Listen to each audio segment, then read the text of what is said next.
When you're making a first impression, it's important that you keep it casual and don't include too much information. You don't want to be talking about your inability to maintain a relationship because of a history of violent mood swings. Lighty told reporters while his OkCupid profile includes extensive details about his favorite movies, love of cooking, and interest in cars, he thought he was, quote, just better off not mentioning the borderline personality disorder that makes it impossible for him to connect with another person on any kind of meaningful level. This is the Onion News Network.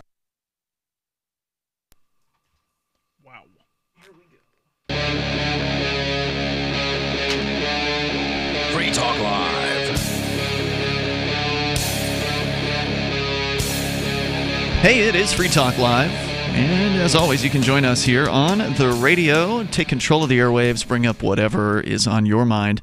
Our toll-free number for you is 855-450, free like freedom. That's 855-450-3733. We've got Skype as well at Skype username LRN.FM. Joining you in the studio tonight, you've got Ian. And Johnson. And Melanie. And, of course, you can bring up anything that you want. On the way here tonight, Johnson, looks like there's some problems with some peer-reviewing journals or something like that. Science is ablaze. Yeah, people, lots of controversy on that one. We're going to get into it. Also, Melanie, you've got a story about a miscarriage, a girl selling water who was snitched on by a weed dealer. I mean, it gets complicated. We'll get into some of that coming up here. But I did mention last night this story about the Americans not saving, and I do want to get to that here because, well, it's a continuation of the same old story, and that is that people are just not financially intelligent in the United States. And Melanie, I imagine this strikes home for you as somebody who works with finances on a daily basis.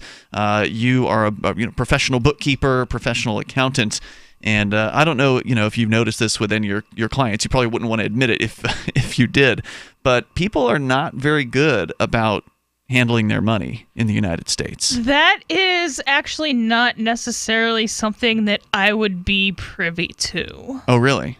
Yeah, so I know about their business expenses. I might know what they're reinvesting in their business or not, but you don't know I don't how they save or necessarily spend. know what they have in the savings account, what they have in their stock accounts, or even I don't know if they have some other it's very easy for me to be like, oh, well, you should invest $200 a month in the stock market, but I don't know if you have some major medical expense. If it's under the threshold, I don't know about it, or what your rent is.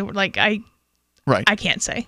So according to the story at Bloomberg.com or BloombergQuint.com, whatever that is, despite recent job gains, rising wages, and failing unemployment, almost a quarter of Americans say they still have no emergency savings. According to an annual Bankrate.com report released last week, the number of Americans who said they have no money readily available in either a checking, savings, or money market account fell to a 7-year low of 23%, down from 24% last year.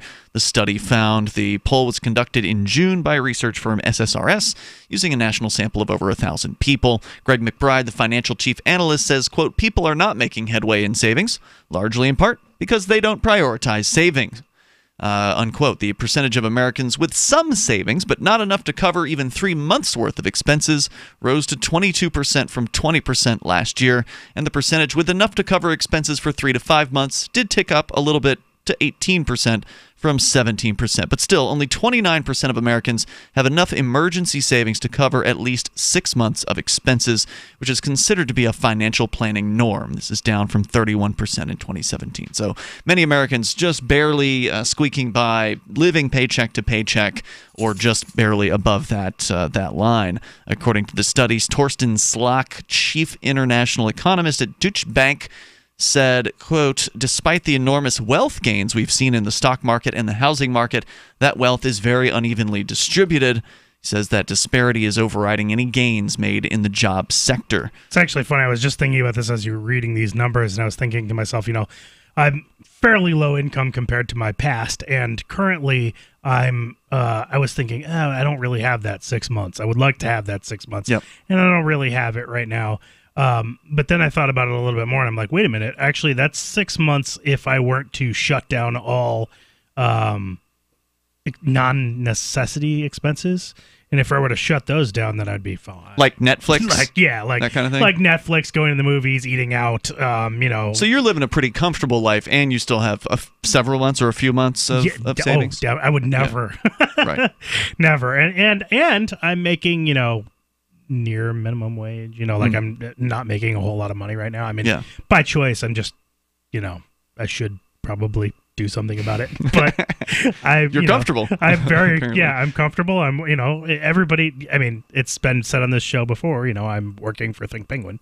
No. And I'm, I build computers, and it's just, I'm working with friends, and that's just a nice thing to do. It is. When if you've got friends who you're you can working work with. yeah, if you have friends you can work It can with. really ruin a friendship in some cases, so you got to be careful with that. Yeah, so it's like, if you're working in a comfortable job, with people you like and know, it's like. Now, you went to college. Also, Are you it's carrying... not something that looks bad on my resume either, because it's, it's still a computer gig. So. You did go to graphic design school. Are you still carrying a debt load from that? Are you still paying that? No. Oh, so that's good. Then Yeah. you don't. So you're not carrying any debt. Then No. be like the car or something No, like that. That right? was taken care of a long time ago. Okay. Yeah. So that's a nice I do place have to a be. debt load. No, I do have debt load from a vehicle. Right. But, That's it. yeah. Well, and, my home. But Oh, that's right. You did buy the house, the yes, condo. now I am officially a New Hampshire resident or whatever. Right. So they won't give you trouble at the DMV anymore. Right. That doesn't mean they won't give you trouble. Yeah. They just love to tell you no every time you go to the DMV to find some reason to tell you no. I managed to work out everything and did it all. I actually just had to renew my license and registration and all of that. And I was like looking at it, but I just dug through until I found a way to do it online, and I did it all. When online. I didn't first go in. moved here, they wanted a subpoena a affidavit from my landlord saying that I actually live here. Right. And I'm like, take the money. Like, what is confusing here? Like, Didn't I have to give you that or something? I Wasn't think your- Rich did. Oh, okay. You So- do now have to affirm that you are a New Hampshire resident. you've always had to do that everywhere. No, I don't think that's true. Not in New Hampshire originally, right? Because you could use. There's an inhabitant status in New Hampshire. I'm not sure if you can get a license Right. if you're an inhabitant, though. I'm not sure about that. Interesting. Because how would you then, if you're registering to vote or whatnot? And You can say- register to vote and be an inhabitant in New Right. Hampshire.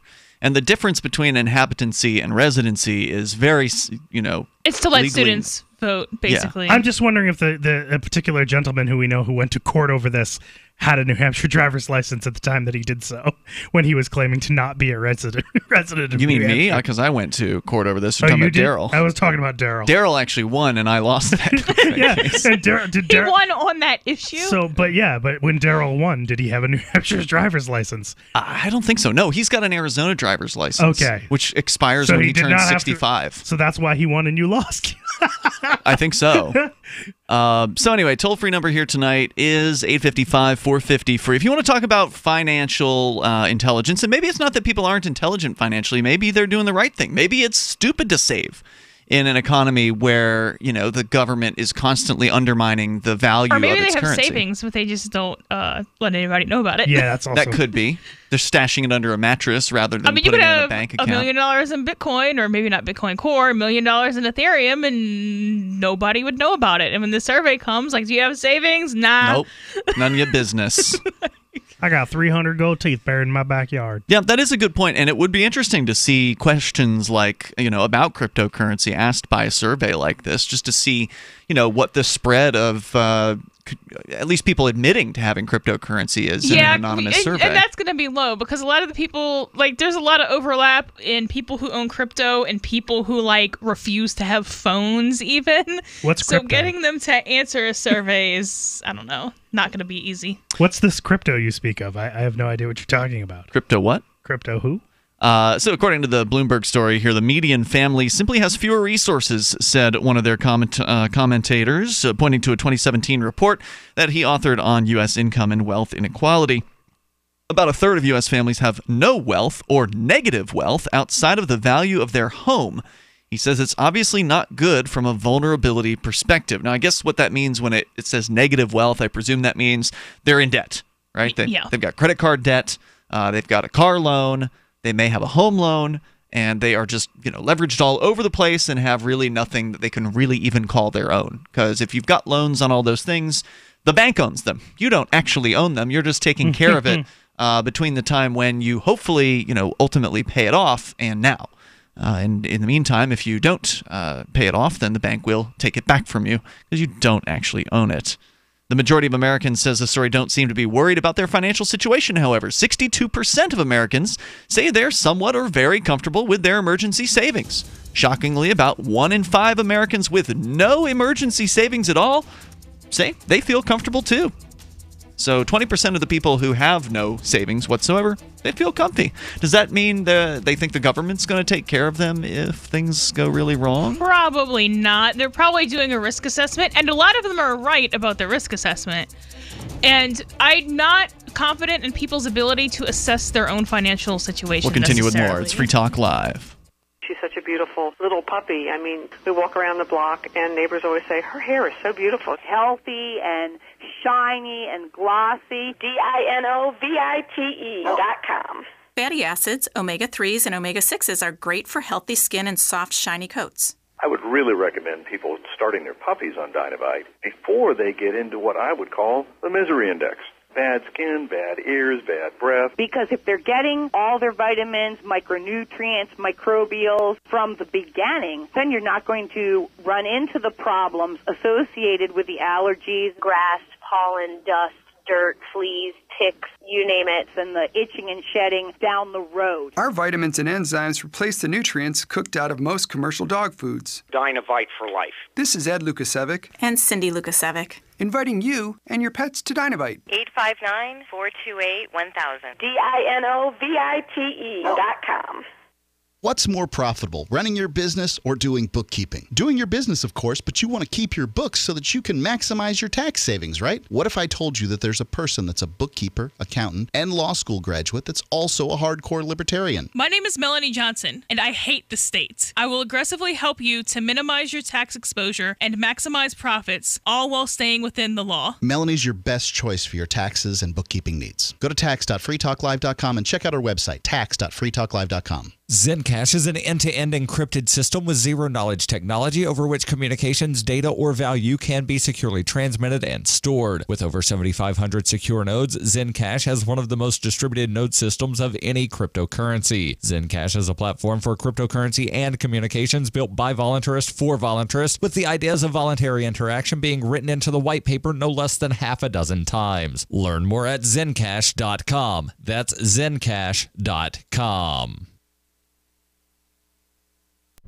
If you're looking for work, it's a process of elimination, and you're trying not to be eliminated. So here's a tip for making the cut, and this might seem subtle, but to the person interviewing you, it's not. There is a world of difference between applicants who convey, "I need a job," and those who simply ooze, "I want to work," especially in these lean times when many you're competing with will seem desperate in "I'll take anything" mode. If you convey specific interest in this job at this company, you will be conspicuous. Thus, the value of going to school on the company you're applying to before the interview. With money and attention so tight now, effective communication skills have never been more important. For more tips for job seekers and everyone else, hit survivalspeech.com. I'm Holland Cook.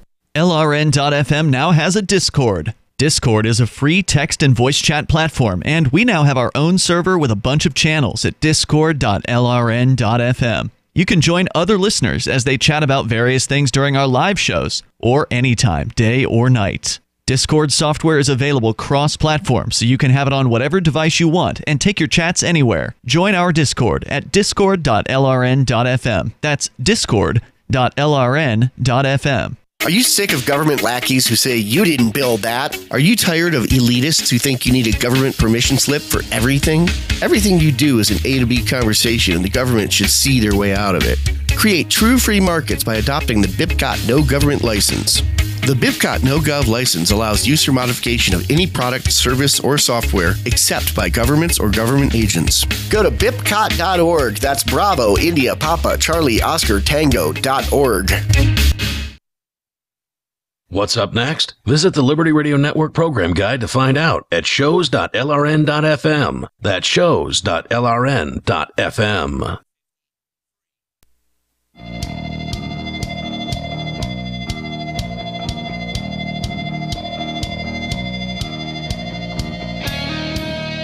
This is Free Talk Live. Dial on in here, toll free, and you can take control of the airwaves. Bring up whatever's on your mind. We're talking about financial decisions and bad ones on the part of Americans, and I suspect there are other people in the world that also aren't so good with their finances, but these studies that we're talking about are only based in the United States, where a good chunk of Americans have zero emergency savings, or not even just that, but what they're calling negative wealth. About a third of U.S. families have negative wealth, meaning, I presume, they don't define it here, but I presume negative wealth is they're in debt. Having more debt than you have assets. Right. And they say here... I wish it was more like negative rights and positive rights. That's a confusing concept.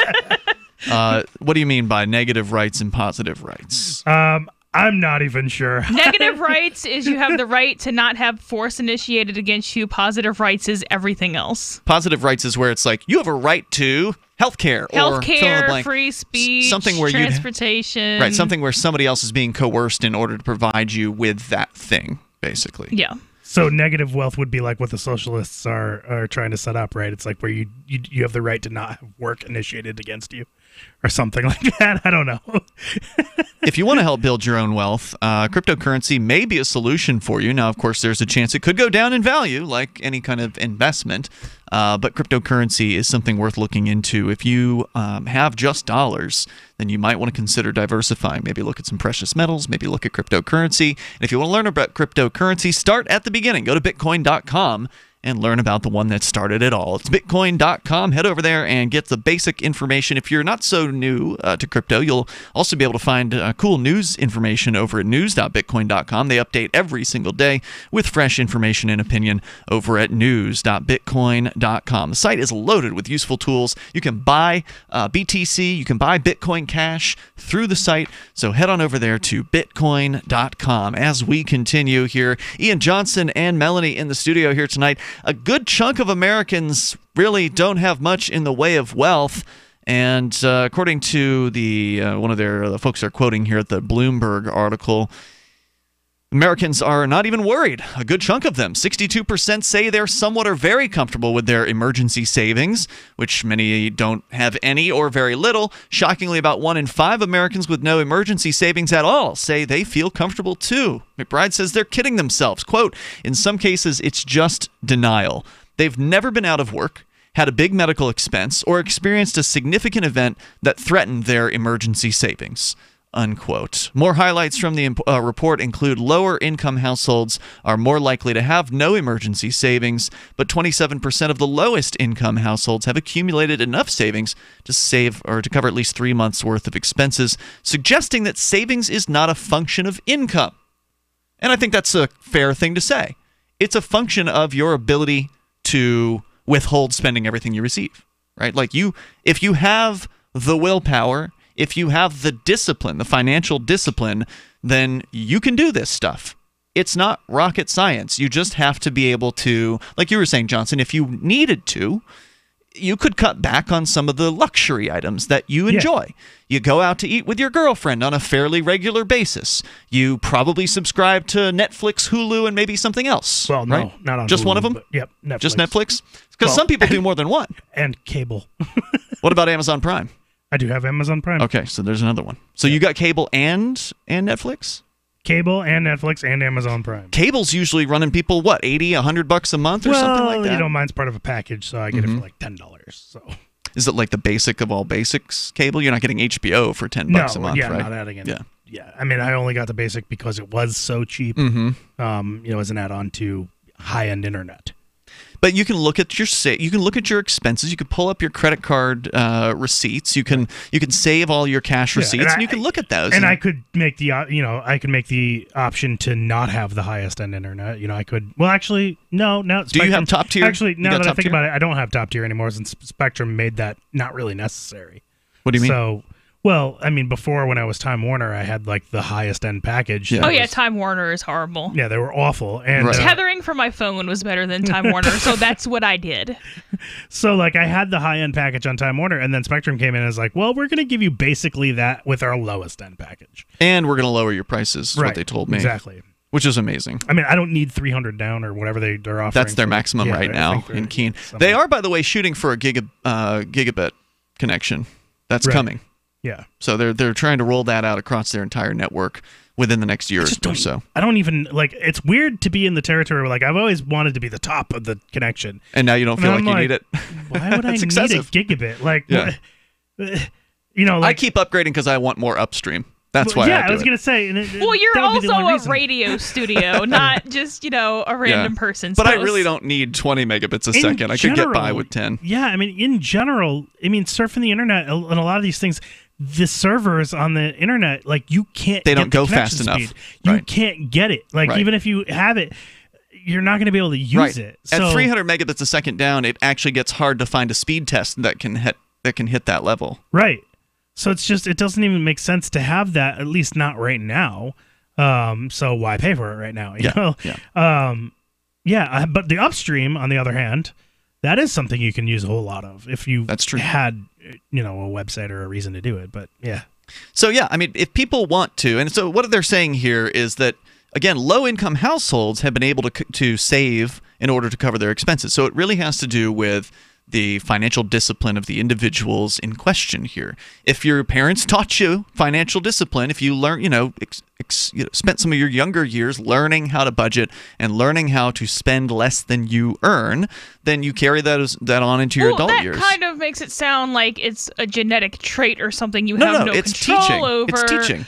But you could have parents who just, or stupid and you can figure learn out from by watching yourself, that. like, That's hey, true. maybe I should not spend more money than I take Maybe in. I should like, not maybe do- that's a basic concept I shouldn't do. Right, and if your dad is a drunk and a total loser and he spends all his money on alcohol and cigarettes, you might observe that as his son or daughter and figure, that's something I don't want to do with my life. And absolutely, you can learn by watching the failures of others as well. And it's never too late to start good financial habits. So, even if you find yourself in your 40s and not with any significant savings, it's never too late to learn the basics of budgeting, look at the things that you're spending money on, and figure out what you can cut out. Are you going to Starbucks every day and waiting in line, or Dunkin' Donuts for a cup of coffee?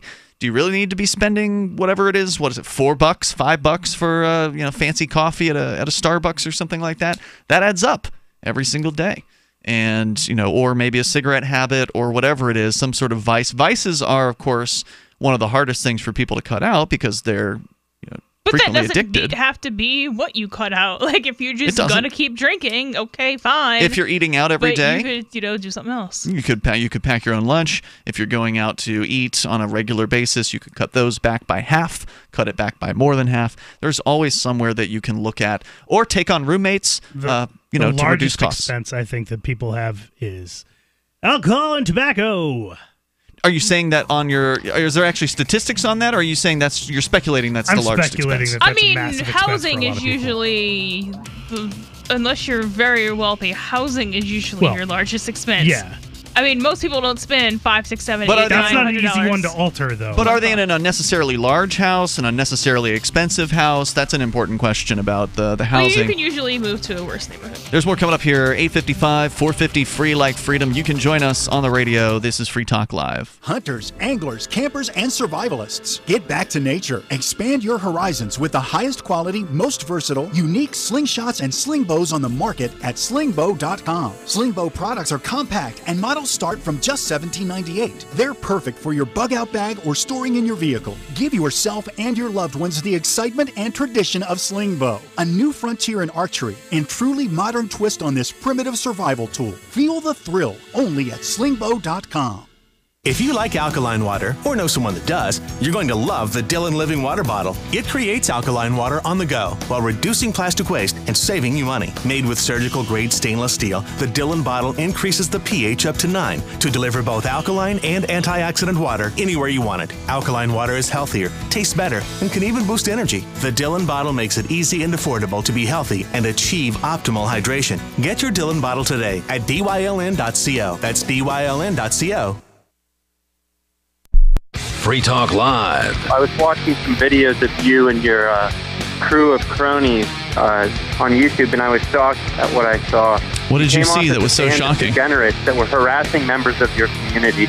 I saw you chasing around some traffic lady that parking violation. The parking attendants, yeah. Okay, so you saw some footage from Robin Hood of Keene where... There's a whole bunch of that footage out there, and I can assure you, you didn't see me. That wasn't really a Free Talk Live thing. Incorrect. All right, you got me. You got me. Lay it on me, prosecutor. What'd you see? Incorrect. I would like you to address, are you guys receiving government benefits while you guys are doing this? I think you are. No. What would the benefit be? Incorrect! Incorrect, sir! Free Talk Live, 7 nights a week from 7 to 10 Eastern, live on the Liberty Radio Network at LRN.FM. Radio is the most personal of mediums. I exist right now in your head. If you listen to Free Talk Live regularly, you know me. Free Talk Live is on more than 160 radio stations around the U.S. and has been downloaded on every continent around the world. Hundreds of thousands of listeners with ad packages from $600 a month to $6,000 a month. Imagine what we can do for your business, project, website, or idea. Email me, mark@freetalklive.com. The 3 most important things you can do for Free Talk Live are: 1, share 1 episode a week on Facebook or in some other social networking site. 2, buy the things you buy online through shop.freetalklive.com. 3, give $5 a month to the AMP program. It's my firm belief that Free Talk Live's AMP program is the best use of your charitable dollar among liberty-oriented organizations. Support all the organizations you love, but make sure you give $5 a month to AMP at amp.freetalklive.com. Is spreading the message of liberty, cryptocurrency, and peace around the globe worth $2 per month to you? As you may already know, in addition to our internet feed, LRN.FM broadcasts on free-to-air satellite across North and Central America, as well as Sub-Saharan Africa. And we've been available on satellite for free 24/7 since 2010. The LRN.FM free-to-air satellite signal is reaching some of the most oppressive regimes in the world, and there's no doubt our ideas are making an impact. You can learn more about the channel's impact by watching the 3-minute video at fund.lrn.fm. If you'd like to help free minds globally with our ideas of liberty, cryptocurrency, and peace, you can donate as little as $2 per month via fund.lrn.fm. You can help us continue and expand our satellite broadcast to multiple continents. Visit fund.lrn.fm today, and thank you for your help. Don't forget to share the link on social media. That's fund.lrn.fm. If you enjoy LRN.FM, please contribute to your favorite shows via their websites and become an amplifier at amp.lrn.fm. That's amp.lrn.fm.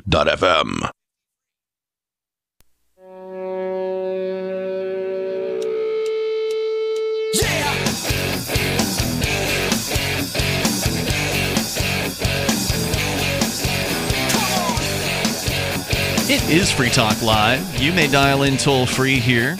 Have you been able to turn around your financial situation, and what was the process that you used? What was it that kind of woke you up to the fact that you had a problem and made you actually want to change your habits? If you want to share your story, you're certainly welcome to do so. Our toll-free number is 855-450-FREE, like freedom. With you in the studio tonight, it's Ian. And Johnson. And Melanie. Now, Melanie, you are a professional accountant by trade, and you've hung out your shingle, I think about a year ago now, to kind of do your own thing. I think like 2 years ago, but yeah, whatever it was. Long ago? Wow. Yeah. Used to work for a company. Now you're doing your own thing. You've got individual clients. You've got companies that have hired you, smaller kind of businesses usually, yeah. To do some bookkeeping work, and your rates are very affordable, as low as $100 per month for bookkeeping services. Yeah, so based on number of transactions, and if you have a complicated ownership structure, $100 a month is the lowest monthly plan, which would go through your books and then do some preemptive tax planning stuff. So somebody that wanted to could contact you through tax.freetalklive.com. That's a website that will jump you right over to Melanie's site. You can reach out directly to her, and then you'll consult and take a look. You'd like an initial look and see, okay, this is what it'll cost you. Yeah, see what they have going on, what they need, and then we could put a price on it at that point. And you take cryptocurrency. Am I correct about that? Yes. And are there preferred cryptos, or I mean, if somebody wants to pay me in Monero, that'd be awesome. But, you prefer Monero? Okay. Yeah, Ethereum. Has anyone ever paid in Monero? No. Okay. And they're not going to. Well, you never know. Ethereum, Bitcoin, Cash, all major cryptocurrencies the big ones. Is how I phrase it. Yeah. What percentage of your clients are crypto payers? Would you say? Just curious, if you want to share. During tax season, pretty heavy. Really? Like more than 25%? More than Yeah. More than 40%? Most of my clients are from here. Really? So. Oh, that's great yeah. news. Radio works, people. So check her out over at tax.freetalklive.com. Whether, again, you just got to do something personal taxes, you want somebody to handle that for you, or you've got a business, a small business, and you need a professional, she can help you at tax.freetalklive.com. So our toll-free number here tonight, 855-450-FREE like freedom. We're sharing some statistics that sort of like, the same old story every single year where Americans are just notoriously bad at saving their money, and once again, the statistics continue to back that up. Johnson, you were telling us during the break, you wanted to mention on the air, you kind of had a story about somebody that you knew. Well, I mean, it was just a video that I watched on YouTube. Oh, where okay. Was this couple was traveling across country in a van, talking about their. That's a good way to save some money, yeah, right? So they were. Yep, they were. Don't going have a over, house. Well, it's not really a good way to have income at all. Well, you kind of have to already be independently wealthy for that to be viable. Or you can work from the road. They were in their early 20s and very poor. Really? Okay. But they were making their money off of YouTube. So really, yeah. So they were. Well, actually, no. I should say they were making part of their money off of YouTube. They specifically went over their income, and they said that their income that particular month for YouTube was $500. And that was the highest it had ever been, but it was getting higher. So they were, thrilled about that. But then was that before YouTube started to really jack people around? Probably. And then they said that separately their combined income was about, I think they said 2,000 something a month. So it was not a huge income. Right. But if you don't have rent to pay, right, that helps a bit. Yeah. So they were, basically they went over all their expenses and after adding it up, I mean, the guy was talking about how he didn't even want to do it. So he's, was saying he didn't want to add up his expenses. Yeah, he's like, please like this video because this was very painful because I didn't even want to know what these numbers were. Oof. So, and then one of the things that they discovered from doing this was that they were spending approximately $291 a month on coffee. Wow. So that was just, interesting. And the reason why I brought that up is just because... And these are people who don't have to wake up at a specific time every day, right? Well, presuming they had some kind of jobs that they had to do. So I would guess that they had to get up sometime reasonably. I don't know. I don't really know. I can't answer that question. Okay. They're not a regular channel I watched. The video itself looked interesting. I was like, people in a van... going over their finances. I'm like, oh, that looks like an interesting one.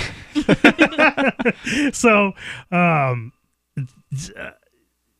it's just interesting. The idea or the thought there is that I think, because I brought it up before, I said I think that people have a lot of habits that they could probably curb that are probably pretty massive expenses. Alcohol, I think, is That's huge a big one. cost for a lot of people. And they are so, and I think people kind of get caught on like one extreme or the other for this. So like, yes, if you cut out coffee, alcohol, Netflix, like that will save you money, and you can, instead of spending it, save or invest that money. However, like cutting out coffee is not going to get you a house or make you a millionaire or whatever. It's going to improve But your if you situation. bought cryptocurrency with the money that you would have spent on coffee, and then it goes up 100 times over the next 5 years, you might just be able to buy a but house. It's still a long-term. That's still a long-term game plan. It's not like cut out coffee next month. buy a house. Of course not. There's never anything like that. No. You don't ever get a next month you get a big thing if you manage to defeat a vice. It takes years. But let's say you made a very impressive goal of saying, like, I'm going to cut out all vices. I'm going to cut out cable. I'm going to cut out all these entertainment services. Maybe I'll just watch YouTube videos or something like that. I'm going to cut out going out to eat and only eat I'm only going to buy groceries and try and live inexpensively. Yeah. I'm going to cut out vices like alcohol, tobacco, drugs, coffee. For the most part, maybe you need a little bit or something like that, but cut that out way down and really live in austerity for a while to try and save money. Let's say you make yourself a goal of doing that for 5 years. Mm-hmm. I'm thinking that most Americans could probably save $30,000 doing that. There's easily. a good chance. And certainly they could pay off their debts, I would imagine, if they did that too. Let's talk to Dodger. He's got some comments listening in the mitten of Michigan. Dodger, you're on Free Talk Live. Yes, gentlemen, There's a lady here and too. gentlemen. Yes. I am in the palm of the mitten, and I apologize. I'm sitting outside. I live on a kind of a busy street, but I don't hear anything. Just go right ahead with your thoughts. Okay. At either rate, so I haven't been the most responsible about my money, but yeah, I heard a frigging amazing show last night on Free Talk Live with Mark and Joel. I want to say, Ian. Yeah, they are the hosts of Dash Force News 3 Amigos podcast. They joined us last night.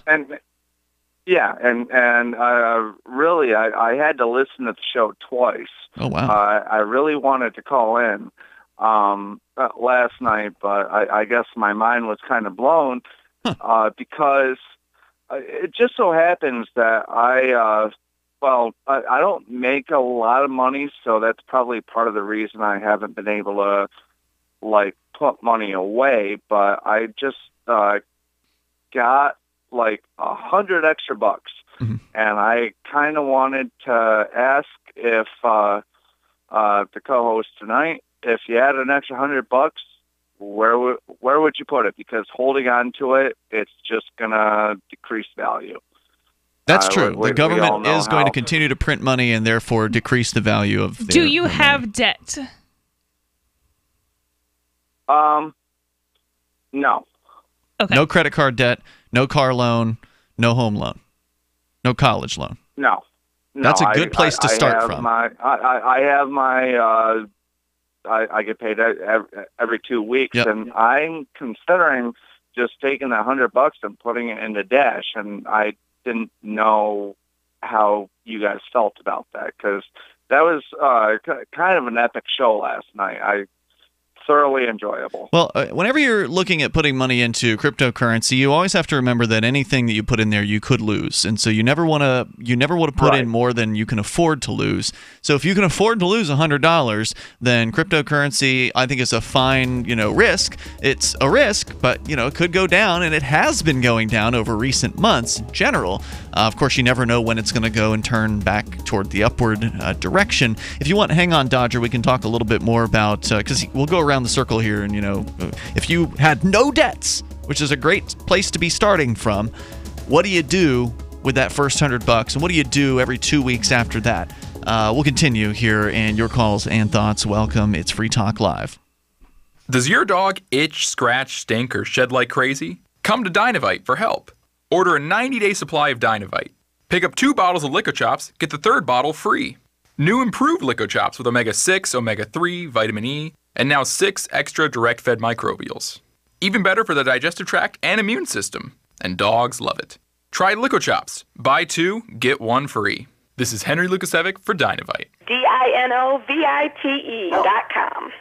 Good technology is good, but the philosophy behind the tech is important. And Zencash was made by voluntarists with the ideas of voluntary interaction being embedded into the white paper. With no central authority or single point of failure, Zencash is more resilient than a traditional corporation. Everyone has an equal opportunity to participate in decision-making, which empowers stakeholders and makes Zencash less susceptible to third-party influence. And Zencash allows for secure private transactions. Learn more at Zencash.com.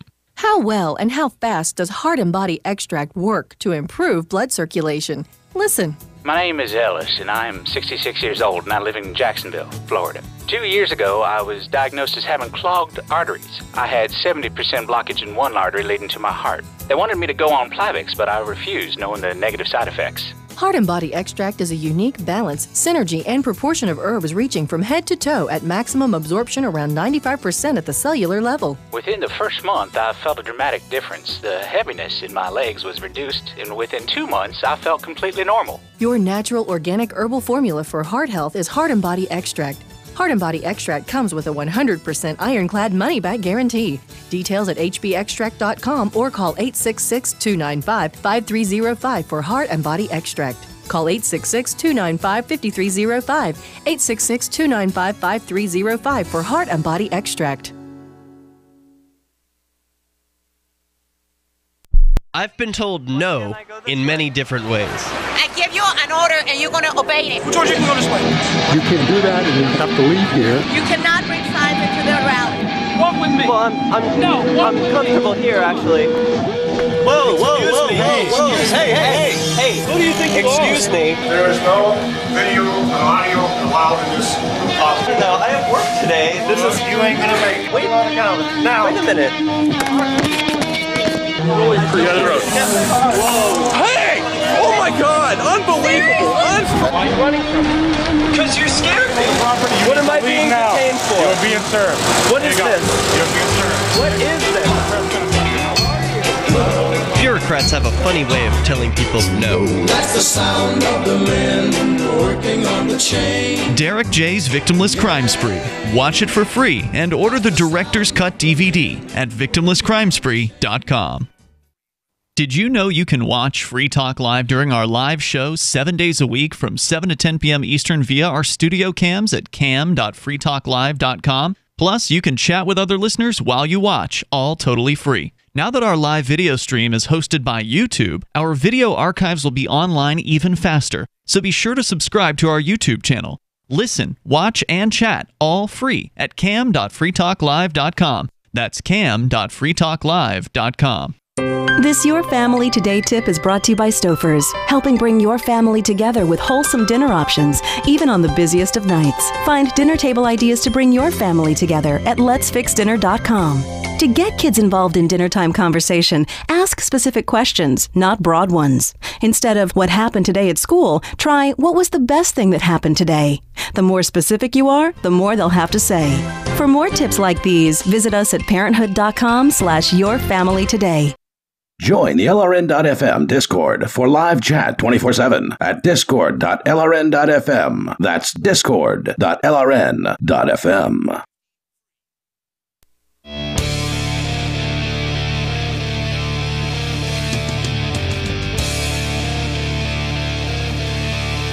It is Free Talk Live. You're invited to join us here on the radio. Take control of the airwaves. We're talking about savings habits and the notoriously bad habits of many Americans when it comes to saving. But as we've been pointing out here, it's never too late to get started on this, no matter how old you are. Obviously, the sooner you get started, the better off long term you'll be. But again, it's never too late to get started with good habits in this area to make your life more comfortable in the future, and certainly create a better future for any kids that you might have or partners, that kind of thing. With you in the studio here tonight, it's Ian and Johnson and Melanie. As we continue, of course, we'll take your calls and thoughts about anything. Johnson, you may have some good news to announce about one of the shirts that you had designed that you do a website called libertyminded.com. That's right. And that's where you can get official Free Talk Live merchandise. Also correct. But also you can get very liberty-oriented shirts and hats and things like that. Yep. And you're always coming out with new designs. One of those designs was apparently it upset your previous T-shirt printer. They didn't want to print it because they were worried about some kind of copyright issue. Yeah, it's a spoof shirt, so it's it's a parody. Yeah, it's a parody. And it's parodying multiple different brands. So Dora the Explorer was one of them. That was the one that was the most recognizable that was challenged because, it has a similar-looking character. Right. And Fedora was also the Linux distribution. So it was describe the shirt a little bit. Fedora the Explorer. Fedora the Explorer. So it's like the Dora girl with the fedora hat on. And, that's right. And it's clear, as you argue, clear fair use in the world of parody. And this other T-shirt company... It's not actually Dora, it's Fedora. Right.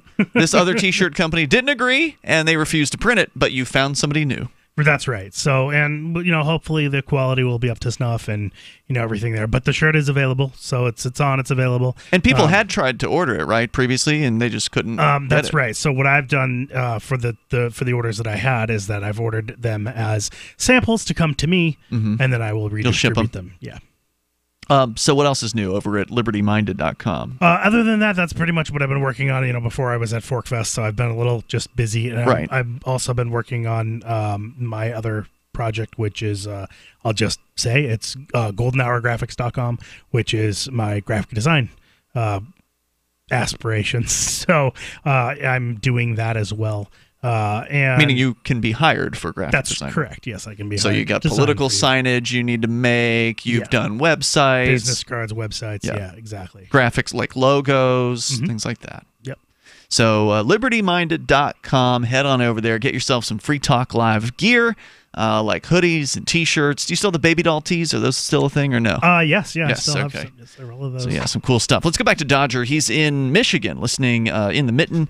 Dodger, you're back on Free Talk Live. You were telling us that you have an extra $100 and you feel like you should do something with it. You were really inspired by the show we had on last night with some of the guys from the Dash Force News podcast, and you feel like you should do something cryptocurrency related. You were suggesting maybe buy some Dash, and you'd asked the panel here what we would do if we were in your circumstances where you have no debt. That was your first question, Melanie, because that would make sense, right? Pay off some debts with the $100 if you have debt. Yeah, because the interest on your debt is I mean, technically, I owe the state of Michigan Department of Treasury driver responsibility fees, and they won't let me get my driver's license back until I pay $3,400 to them. And wow, thank you, Jennifer Granholm. One of the first things that Rick Snyder did when he became governor was to repeal that law, thankfully. But the fact is I accrued those expenses. Now, are they hitting you with interest on that $3,400? Are you having to pay? Is it increasing? No. It's just what you have to pay to get your license back. If you were to get your so that's not debt. Okay, it's not urgent at least. Yeah, so I mean, well, it's not debt at all. And I'm not talking just morally, like it's not debt. Yeah, and I agree with that, and that's why I refuse to pay it and get my driver's license. So all right. So what would you do, panel, Johnson, Melanie, whoever wants to take it first, if you had no debt outstanding and you had your first $100 to do something with investing? Like, now none of us are professional investors, so this is just our own opinions about what we might do. I'm of the opinion I don't necessarily like to buy crypto. So you prefer to earn it? I prefer to earn it. So I would maybe take that $100, invest it in some way of being able to turn it into crypto. But and my first instinct was precious metals. Mm-hmm. It's hard to go wrong with precious metals. Specifically silver. So yeah, it's hard to go wrong with precious metals, and I say that because over history you can look at precious metal prices compared to the dollar, and what you buy, what a certain amount of precious metals will get you. And the old saying is that an ounce of silver will basically buy you the same thing today that it would have bought you 50 years ago or whatever, because gold and silver, precious metals, generally trends to keep up with inflation of the government's money supply. See, I don't know. See, like in terms of the point that I was making, I think that you would probably be able to find, it's a good crossover audience if you're going to buy precious metals and then have somebody buy precious metals from you for crypto. But I don't know that it's necessarily you're not going to be able to mark up a precious metal that much. No. So I don't know that that's necessarily. Well, I mean, it's market value is its market value. Right. Essentially, is what it comes down to. So what you're saying there then becomes a comparison of precious metals to crypto. In which case, if I had to make a choice, that becomes a different question. If your question is, would you invest in precious metals or crypto? Crypto, hands down. I would not be investing in precious metals. Crypto is more liquid. It's easier to get in and out of. With precious metals, you got to go to the silver dealer. Well, that depends on where you are. That's true in Keene, New Hampshire. No, it's not hard anywhere. You can just hook up with Uphold.com or Coinbase or something like that. You can get in and out of crypto pretty easily that way. But that's not the point that I was making. So the point that I was making is like, what skills do you have? What can you do to produce something that will earn you money? In other words, do you have a hobby that you could like craft something? Do you like to whittle?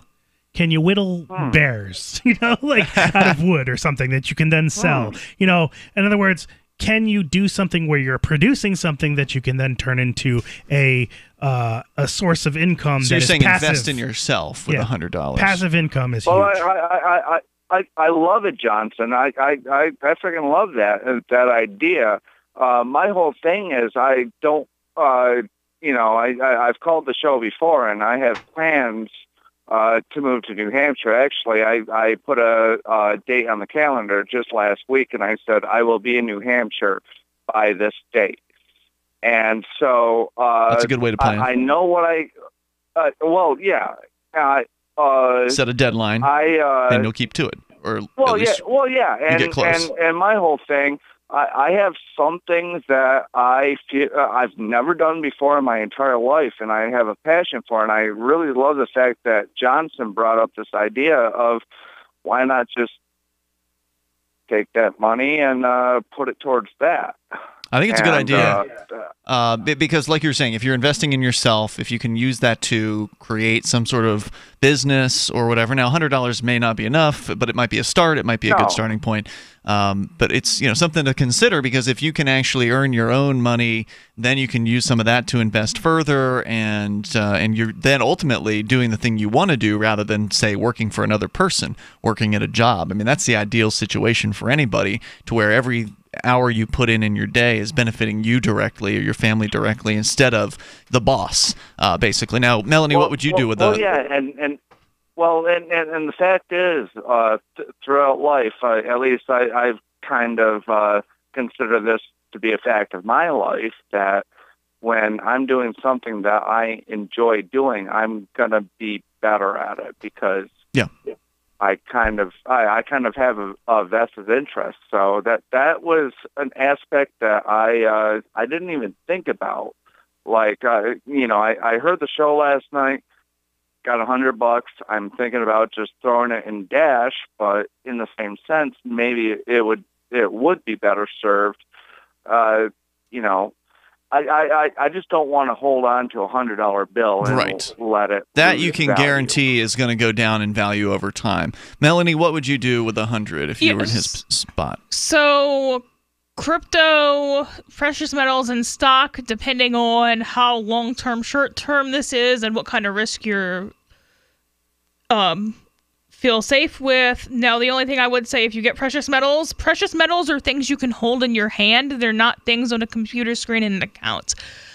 And then if you are not in the habit of saving, especially if you're about to move somewhere where you can just spend Dash, if your idea is, I'm going to save this money, put it in at least a desktop wallet, if not a hardware wallet or a paper wallet. Well, a hardware wallet's going to cost him $100 there. So then put it in at least a desktop wallet. That way you can't just go into the store and spend it if your idea is, I'm saving this. Dodger, thanks for the call tonight, man. I appreciate it. Hopefully that helps you with some ideas, and appreciate hearing from you. Hour number 2 is next. You can take control of the airwaves. It's Free Talk Live. Stocks and options trading involves financial risk and is not suitable for all investors. Fire your stockbroker and hire yourself. I'm Scott Bauer, and I've been a professional trader for over 25 years. I've traded for Goldman Sachs and was the first Amazon market maker at the Chicago Board Options Exchange. I'm also the CEO here at Prosper Trading Academy, the leading educational firm teaching people how to trade the markets. For a limited time, I'm giving away one of my favorite secret trading techniques used by thousands of our students every day to help build their financial future. To learn this technique right now, call my 24/7 voicemail and just leave your email address. I'll email you my free trading technique right away. Just call 1-800-228-2155. This is the very information my students use every day to invest in their financial future. Again, call 1-800-228-2155 in the next 30 minutes and leave your email address on my voicemail. That's 1-800-228-2155. Call 1-800-228-2155. What do you shop for that you could otherwise buy at Amazon? Pretty much everything, right? Amazon has competitive pricing and they deliver, and that's a big plus.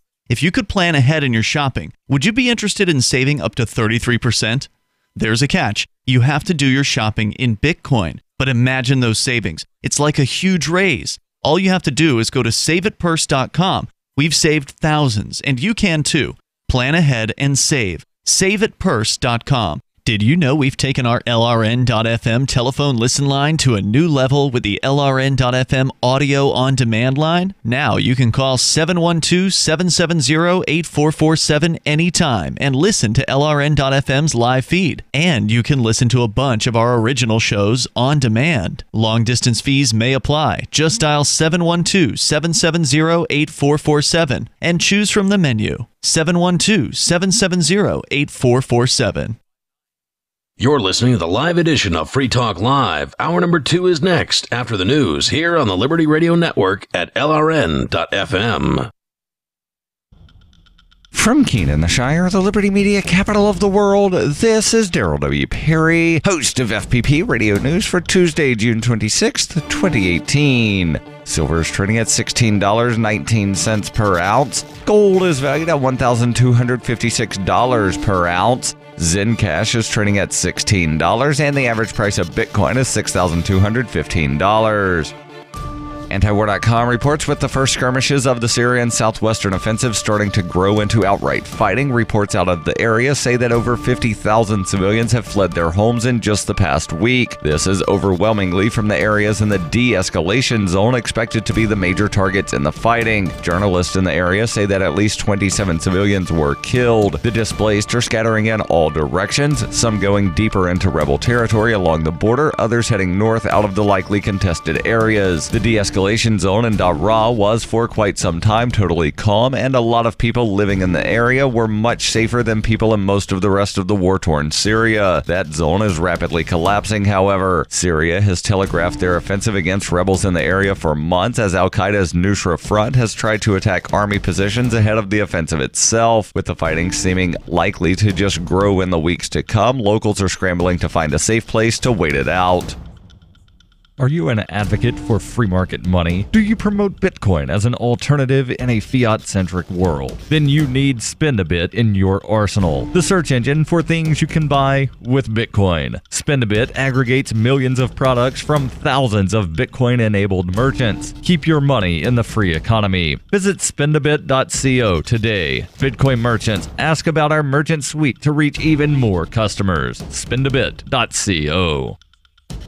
UPI reports the U.S. Supreme Court on Monday sent a pair of high-profile cases back to lower courts, one in which a florist refused to cater a same-sex wedding and one on redrawing political districts in North Carolina. In an unsigned order, the justices vacated a lower court ruling that found a Washington state florist intentionally discriminated against a same-sex couple by refusing to provide flowers. It returned the case to Washington's Supreme Court, giving florist Baronelle Stutzman an opportunity to restate her case. Monday's action came just weeks after a Supreme Court decision in a similar case in Colorado. In that case, a baker refused to design and create a wedding cake for a same-sex couple, arguing it opposed his religious beliefs. The court sided with the baker on narrow grounds, ruling that Colorado's Civil Rights Commission treated him unfairly when it first heard the case. In delivering the court's opinion, Justice Anthony Kennedy said states are well within their power to enact anti-discrimination measures and public accommodation laws, but laws must be fairly enforced. In Stutzman's case, the Washington State Supreme Court must now interpret whether she was treated fairly when the court first heard her case. The American Civil Liberties Union, which represented the couples seeking the floral arrangements, said by not taking the case, the High Court paved the way for the state court to again rule in the couple's favor.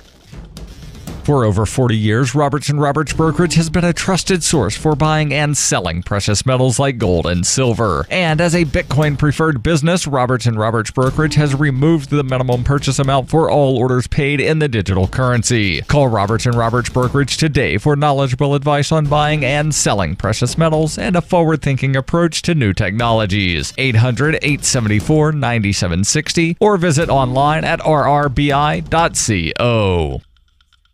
Reuters reports the U.S. Supreme Court sided with Republicans in Texas and North Carolina on Monday in two more cases on the contentious issue of politicians manipulating electoral district boundaries for political gain, known as partisan gerrymandering. The justices upheld a batch of Republican-drawn legislative districts in Texas, including two in the U.S. House of Representatives, which had been thrown out by a lower court for diluting the power of minority voters. The ruling was 5-4, with conservative justices in the majority and the liberals dissenting. Separately, justices threw out a lower court ruling that had struck down North Carolina's Republican-drawn U.S. House districts, directing that the decision be revisited in the light of ruling in the Wisconsin gerrymandering case last week that also preserved a Republican-drawn electoral map. The North Carolina dispute differed from the Texas case decided on Monday in that it focused on the redrawing of electoral maps by state legislators to give one party a lopsided advantage rather than for racial discrimination. The decision will not affect the maps used for this year's election. The Supreme Court last week declined to use high-profile cases from Wisconsin and Maryland to restrict partisan gerrymandering. The Supreme Court for decades has invalidated state electoral maps due to racial discrimination, but has been reluctant to intervene over district boundaries drawn purely for partisan advantage.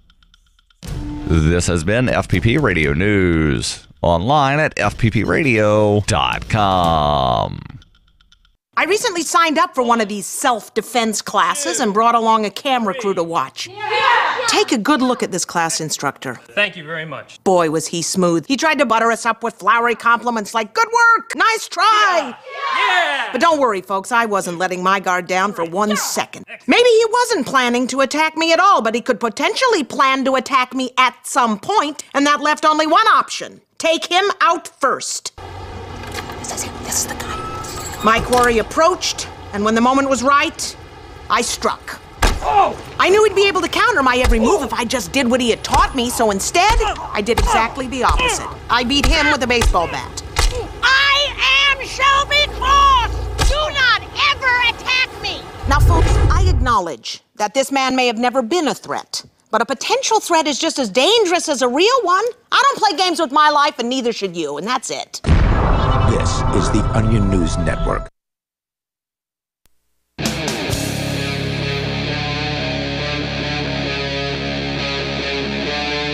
Free Talk Live.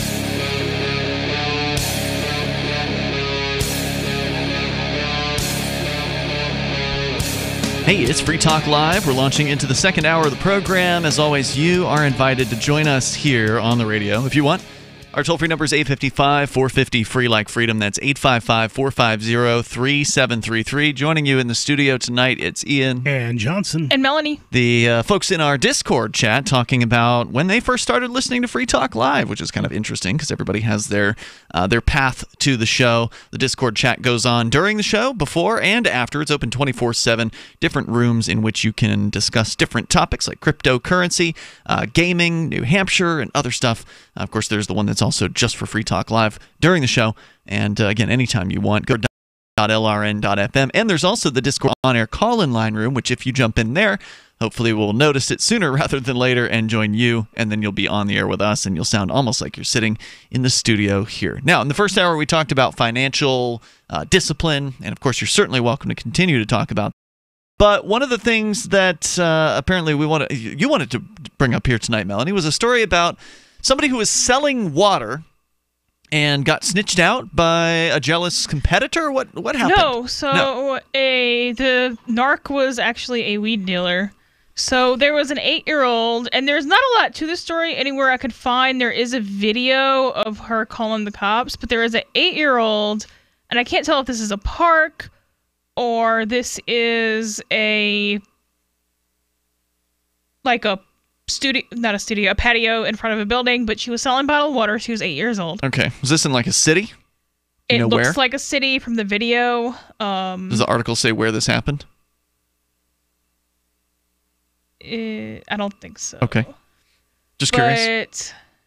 So what happened? Why was this weed dealer calling the police on an 8-year-old selling water? Doesn't seem like it's really a competitive thing there. Yeah, so she called the cops, and then a family member of the 8-year-old recorded her calling the cops, and she was on the phone with the cops being like, yes, I'm reporting this 8-year-old for selling water without a permit.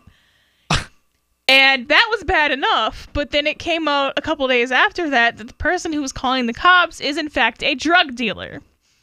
So she, as a drug dealer, which is still illegal federally, by the way, I don't care what state she's in, so she was probably in Washington or Colorado or California, something like that, probably. What makes you say that? Because she is a weed dealer who sells to dispensaries. Oh, she's a licensed dealer? It's only legal on the state level, but yeah. Okay, all right. So and then so people found out she was a weed dealer, and they were like, you're a weed dealer narking on people for selling water. What is... Like, it was bad enough that she was just a grown person calling the cops over some bottled water, but... Is this like a ridiculous video? Should we be playing this on the air, or is it profane? Did you watch the video? I watched the video. There's no cursing in the video. I don't know how to get it to you, though. You could link it on Telegram, and I could it's pull it on up Telegram. Oh, okay. Right on. So, yeah. I mean, is it ridiculous? Is it worth playing? Is this woman flipping out, or... Like, what are you seeing when you watch this? It's probably better visually. It's just whoever has the camera is following her, talking about why you calling the cops, and then she's giving her a hard time. Tries to hide behind a wall as if nobody can follow her behind a wall, and like squats down behind a wall, and then the woman follows her like, I could still see you. Like, and then she's like on the phone. She's like, yeah, police department, yes, they're selling bottled water without a permit. Yes, they are. And then she's talking about how she should. I don't know how she knows if somebody does and does not have a permit, but. Did she actually? Did the police actually show up to? I haven't been able to find that out. According to the story here that you've pulled up, this woman has now lost her gig. Yeah, because the people who buy weed are like, you cannot call the cops. So they found out who she was, and the dispensaries are pulling her product because they're not going to be able to sell it now. Because people are that mad at this woman over this. She's a drug dealer. Like, well, it's a respectable business to sell marijuana. There's nothing wrong with that. But she shouldn't be snitching on a little kid. But she understands the history of, prohibition of sales. Maybe she doesn't. Maybe she had no experience prior to this. And I'm sure she doesn't. She just looks like she doesn't. Some obedient person who... But yeah, it's the can I talk to the manager mentality, but also you're a drug dealer. People apparently flocked to her company's Twitter account to flood it with anger. Quote, regardless of the fact I would never purchase your weak, disgusting products anyway, I'll be sure to walk out of any dispensary that carries your products, and I'll let them know exactly why. And I go to a lot of dispensaries, like every day, sometimes twice a day, says Joseph Donison on her Twitter profile. At least one company that does business with the woman, whose name is Allison Edel, the CEO of Treatwell Health, an edibles company that specializes in cannabis options for pets. One company has responded to the incident by pulling the woman's products from its dispensary. Quote, as of today, Magnolia Wellness will no longer be carrying Treatwell tinctures. After seeing this video of their CEO calling the police on an 8-year-old entrepreneur selling water on a hot day, we decided without hesitation that we could no longer patronize her company. Yay! Bye-bye. This is the market in action. This is wonderful. I think this is a heartwarming story, even though this woman is a terrible harridan who ruined this child's day with this action. She got it back tenfold. Yeah, so surprisingly, the market is going to make you choose between being a narc and being a drug dealer. I love it. I love it. Good story here. Let's go to Dave. He's in Alabama. Dave, you're on Free Talk Live. Go ahead with your thoughts. Yeah, I just want to invest in some penny stocks. There's one called MNGG. It's worth like 1/100 of a penny. It's about the sword. Well, that's speculation. That's wild speculation, everybody. So keep in mind that callers to this radio show are not investment specialists, and even investment specialists don't know anything about what's going to happen. It just got bought by a Chinese company. They're going to go positive. Woo! He's a stock pumper. Pump and dump. MNGG. Yeah. That's enough. If you want to sponsor the show and promote something, we'll consider looking at that. But thanks for the call tonight. If you want to learn about stock companies, you should just watch the opening scene of Wolf of Wall Street, and then it'll tell you all you really need to know. Yeah, don't a bunch of people lose a lot of money on penny stocks in that movie? They're effectively not even. I think they're technically stocks, at least in that movie. They're not really stocks like you would think about it. No, but isn't there a part in that movie where they're basically selling people these penny stocks and then they lose a bunch of, their investors lose money? It's not worth anything, and it never was. So, I mean, in theory, it's not a bad idea, right? No, in theory, it's a horrible idea. Is it? Because if you buy, if it's worth a penny and it goes up to 2 pennies, it's doubled in value, right? Okay, that's the theory. It may not happen. So, like when Ford went down to like 5 cents a share or whatever, it still wasn't a penny stock. It was still a stock on an exchange with auditors.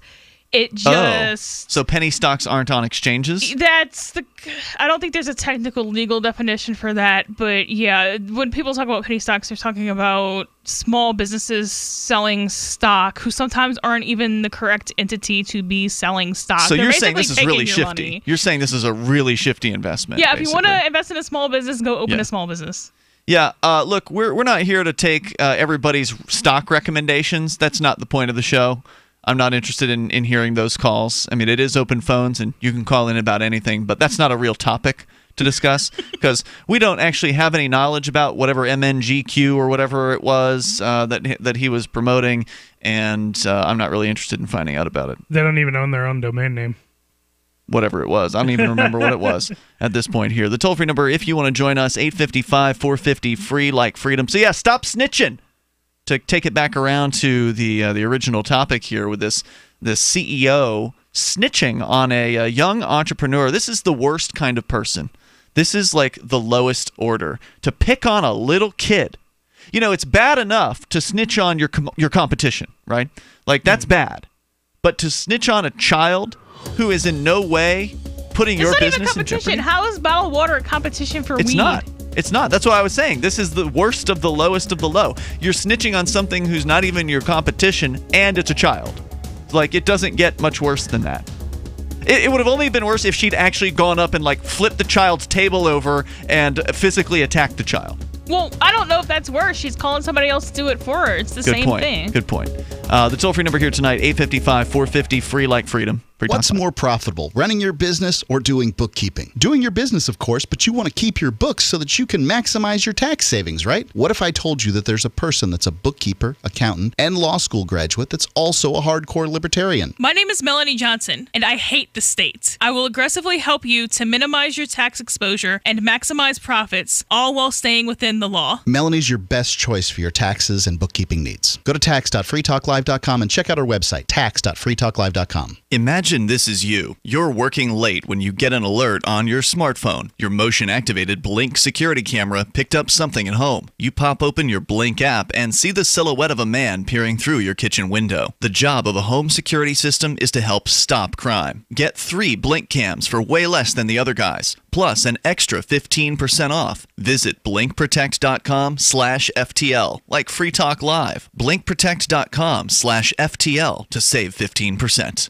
The Bitcoin.com wallet is a simple and powerful, full-featured wallet that allows you to send and receive Bitcoin Cash and Bitcoin Core with anyone, anywhere in the world. It supports both single and multi-signature wallets and is available in multiple languages. Use the Bitcoin.com wallet to buy, send, store, and receive both Bitcoin Cash and Bitcoin Core. Learn more at wallet.bitcoin.com. Cryptocurrencies are successful because of good technology. The liberty-loving voluntarists who founded Zencash in 2017 took the best tech, like zero-knowledge anonymity and decentralized autonomous organizations, and are creating a secure platform for money, messages, and media that can be sent to anyone, anywhere in the world. Zencash is a cryptocurrency dedicated to peace, anonymity, and decentralization. Find out more at zencash.com. That's zencash.com.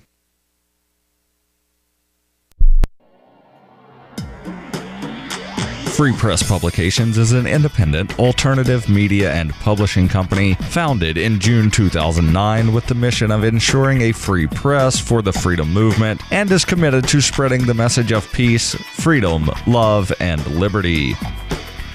FPP also gives new authors an avenue for publishing freedom-oriented material. FPP brings you daily news and commentary on the website fpp.cc, as well as a daily 5-minute newscast, FPP Radio News, and weekly news, views, and commentary in the FPP Freedom Minute and Peace, Love, Liberty Radio at fppradio.com, and the monthly newspaper FPP News at news.fpp.cc. Find FPP online at fpp.cc. That's fpp.cc, as in Creative Commons. If you want to know the latest about Free Talk Live before we go on the air, all you need to decide is how you want it delivered. It's your choice. Visit news.freetalklive.com. You can get emailed announcements and participate in contests via our email updates list. Plus, we have a Twitter account that you can follow and a Facebook page where you can become a fan. So visit news.freetalklive.com to get news about Free Talk Live as soon as it's announced and the way you want it delivered at news.freetalklive.com. That's news.freetalklive.com. Looking for a great real estate investment? Consider New Hampshire, which is ground zero for the Liberty Movement. Your first call should be to Mark Worden from Porcupine Real Estate. He's more than just a real estate agent. He's your New Hampshire concierge. Where are the best places to live? Do you want farm, city, the burbs, or forest? Do you want a duplex or multifamily building so that renters pay your mortgage? There are homes in all price ranges in New Hampshire, and Mark can help with financing too. Invest in liberty and property. Mark Worden can help. PorcupineRealEstate.com. You're listening to the best liberty-oriented audio streamed around the clock, on the air, and online. This is the Liberty Radio Network at LRN.FM.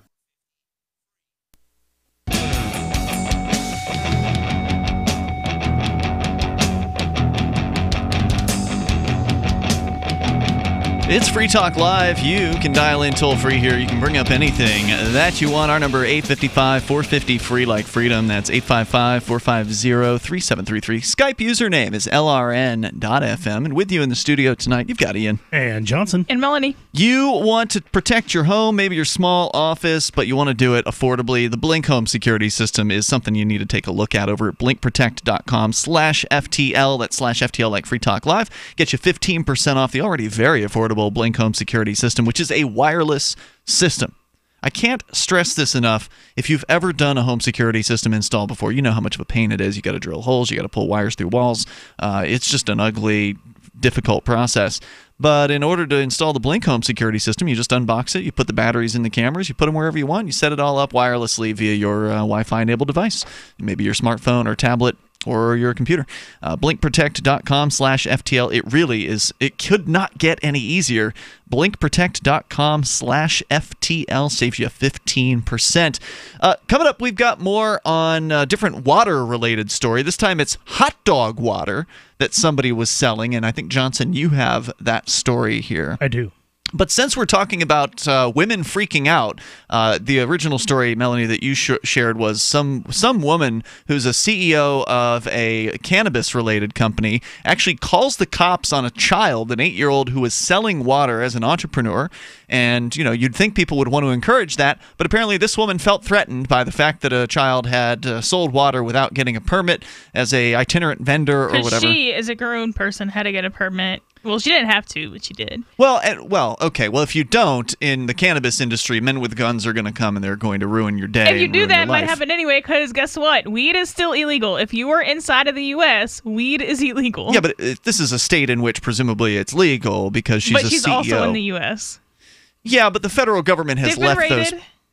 Yeah, but they've left those companies alone in the states in which they have legalized it. No, they've been. Well, yeah, they have. They They've only left have dispensaries in states that are legal, and dispensaries have been raided.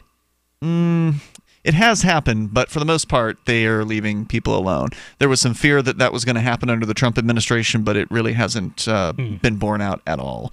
So, but anyway, in the sort of the category of people freaking out, in this case, a woman on a Spirit Airlines flight, this story out of Houston, Texas, KTRK reporting, has been removed from the flight after she had a mid-flight meltdown. Eyewitness video taken by passenger Shianti Washington shows the woman pacing frantically up the aisle of the Minneapolis-bound plane, screaming hysterically. During the intense 1-minute, 20-second video, the woman curses, makes threats involving her brothers, and acts erratically before a plane full of stunned passengers. And thanks to 13 Eyewitness News, we've actually got the audio here, which has conveniently been edited. You will see me. You will.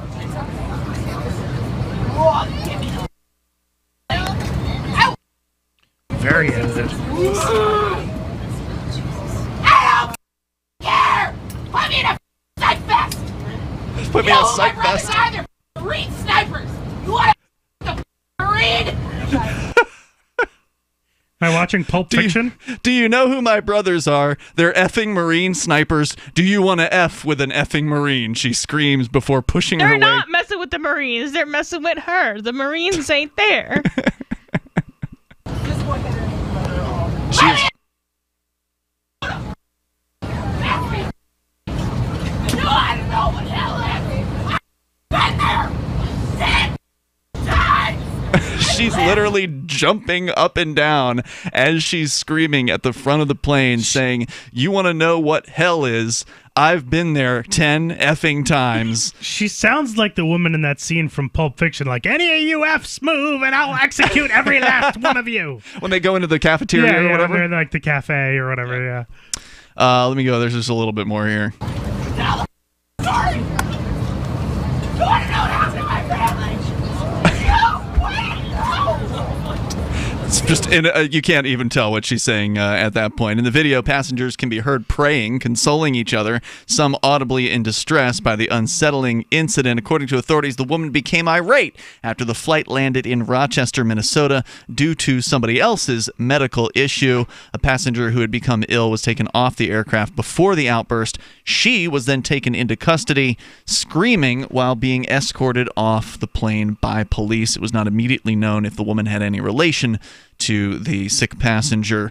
Spirit Airlines issued a statement apologizing for any delays caused by this psychopath. Why did this woman say she was, like, freaking out? What was her reasoning? It was She not didn't clear. want to wait. It sounded like she didn't want to wait for the person to go to the hospital or whatever to land the plane and have to take off again. It's not really clear as to what, quote, this is the original part of the statement. Get me the F off this long string of expletives plane, says the news site.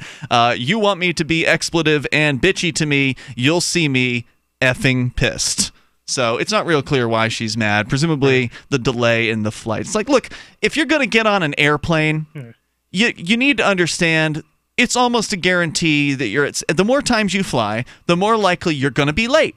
The more likely a plane is going to be late. It's just numbers. And it's not like they were late because they were just messing around. Right. Like they Somebody had a medical sick incident. problem. Like you have to pull over. You can't just, like if you were in a car, you wouldn't be like, oh, dude in the back's having a heart attack. Too bad. We get in there at 2 o'clock. Like you're going to pull over and go to the hospital. Right. Like this is ridiculous. Because most people could empathize with the person who's being, ill, right? Like we've all been sick at some point in our lives, and we know how uncomfortable that is. So we would like to help that person, be well again. And so you should be patient in a situation like that. But hey, look, if you're in a super rush, I'm sorry, but life intervenes sometimes, and sometimes you have unexpected things happen. And things could have been a lot worse for this lady, but she acted like this was like the worst possible thing that could ever occur. And if you're worried about running late for something, schedule your flight earlier. If you've got an important meeting at a very specific time, because most people flying somewhere have something to do, right? If you're going somewhere on business, you probably have a meeting to attend. If you're going on a personal trip, maybe you're a little more flexible, but grandma might be expecting you on a certain day at a certain time. So you probably have somewhere you need to be.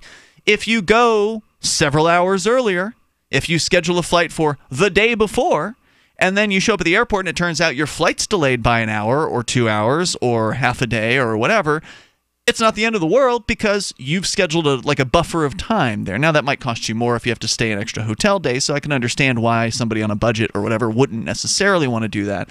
But that's one way for you to kind of build in some protections from things like this happening. So there you go. Crazy lady on a plane. You want to comment? You can. You can bring up whatever's on your mind. Our toll-free number here is 855-450-FREE. Let's go to Bad Slave in New Hampshire. You're on Free Talk Live.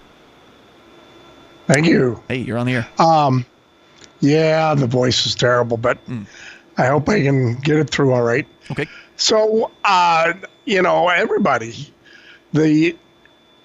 Melanie just brought up the idea of federal laws, federal crimes. And I want to say that the vast majority of these crimes are, in fact, unconstitutional. That is accurate. All right, stand by, Bad Slave. Okay. We can continue here in moments with your thoughts. The number, if you want to join us, 855-450-FREE, like freedom. That's 855-450-3733. You can take control of the airwaves here on Free Talk Live. Water is the single most important thing your body needs, so you want to be sure it's the best for you and your family. Since 2005, thousands have depended on Berkey purified water. The Berkey Guy provides the lowest priced filtration systems in every size. For incredibly delicious water now and in an emergency, get to goberkey.com or call 877-886-3653. 877-886-3653. GoBerkey.com. Are you living your passion? Are you pumped to go to work because you get to talk about or work with or do the things that interest you the most? Is working, playing, and relaxing one and the same? As long as you're working for someone else, you'll never be living entirely true to yourself and your passion. I'm Pharmacist Keith. Let me show you how you can work around your current schedule, create the extra income so you can live your passion. Visit radio.recordedvideo.com. That's radio.recordedvideo.com. radio.recordedvideo.com. On Free Talk Live, we're bringing people to the ideas of liberty every day. From wrestling superstars like Glenn Jacobs. You guys really are having an impact, I believe. Like I said, a lot of where I am now is due to listening to Free Talk Live. You changed my mind on some very important issues years ago. To random people tuning in on the radio. I was kind of stuck in the left-right paradigm. I heard your show by chance on a Saturday night. From there, I went on, joined the Free State Project, and become an amplifier. So, I mean, that's really the reason why I amp is because I know that if it wasn't for you guys being on as many stations as you are, I never would have found the ideas of liberty. Your amp will directly change more lives by getting Free Talk Live in front of people looking for talk radio online and on the air. When you amp Free Talk Live, you get perks like access to the AMP-only Facebook group and AMP podcast. Visit amp.freetalklive.com. Are you tired of governments murdering people around the world? Stop using their money. There is an alternative. Bitcoin is a stateless, free market, non-political currency. Bitcoin cannot be inflated or controlled by any government. By using their money, you are helping the state. You have an incredible alternative available now. Learn it, use it, spread it. Get started with Bitcoin at Bitcoin.com. That's Bitcoin.com. Some of you asked, and now we've delivered. LRN.FM's live Keene, New Hampshire studio shows are now streamed in HD on Twitch. Visit our channel at twitch.lrn.fm and give it a follow. If you have Amazon Prime, you get one free subscription on Twitch. If you use it on our channel, Twitch will give LRN.FM a monthly piece of your Prime subscription cost. So please watch, follow, share, and subscribe to twitch.lrn.fm. That's twitch.lrn.fm. The Free State Project has reached its goal of 20,000 liberty lovers who've pledged to move to New Hampshire and get active to achieve liberty in our lifetime. Perhaps you're trying to figure out what part of New Hampshire should be your destination. If so, consider Keene. You'll find more than 150 reasons to move to Keene at move.freekeene.com. Keene is famous for its historic, publicity-generating activism, as well as being the liberty media capital of the world. It's home to freekeene.com, New Hampshire's destination for liberty activism, news, and opinion. For years, we've been compiling over 150 reasons to move to Keene at move.freekeene.com, where you'll learn about some of what's happening here and what makes Keene a great place to live. If you love liberty, you'll probably enjoy anywhere you end up in the Shire. But do your due diligence first. Please visit move.freekeene.com for the full list of over 150 reasons to move to Keene. That's move.freekeene.com. Do you love Twitter? Make sure you favorite the LRN.FM Twitter account so you can receive our tweets at twitter.lrn.fm. That's twitter.lrn.fm.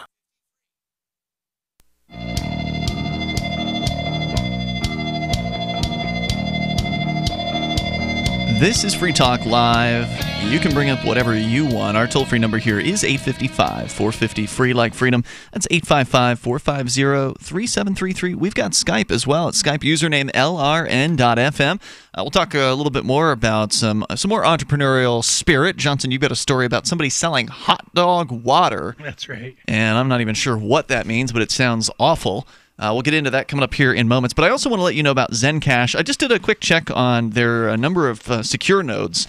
We were saying previously it was over 11,000. It's now over 12,000. In fact, it's closing in on 13,000 secure nodes. The Ethereum blockchain has more than that. They've got about 16,000.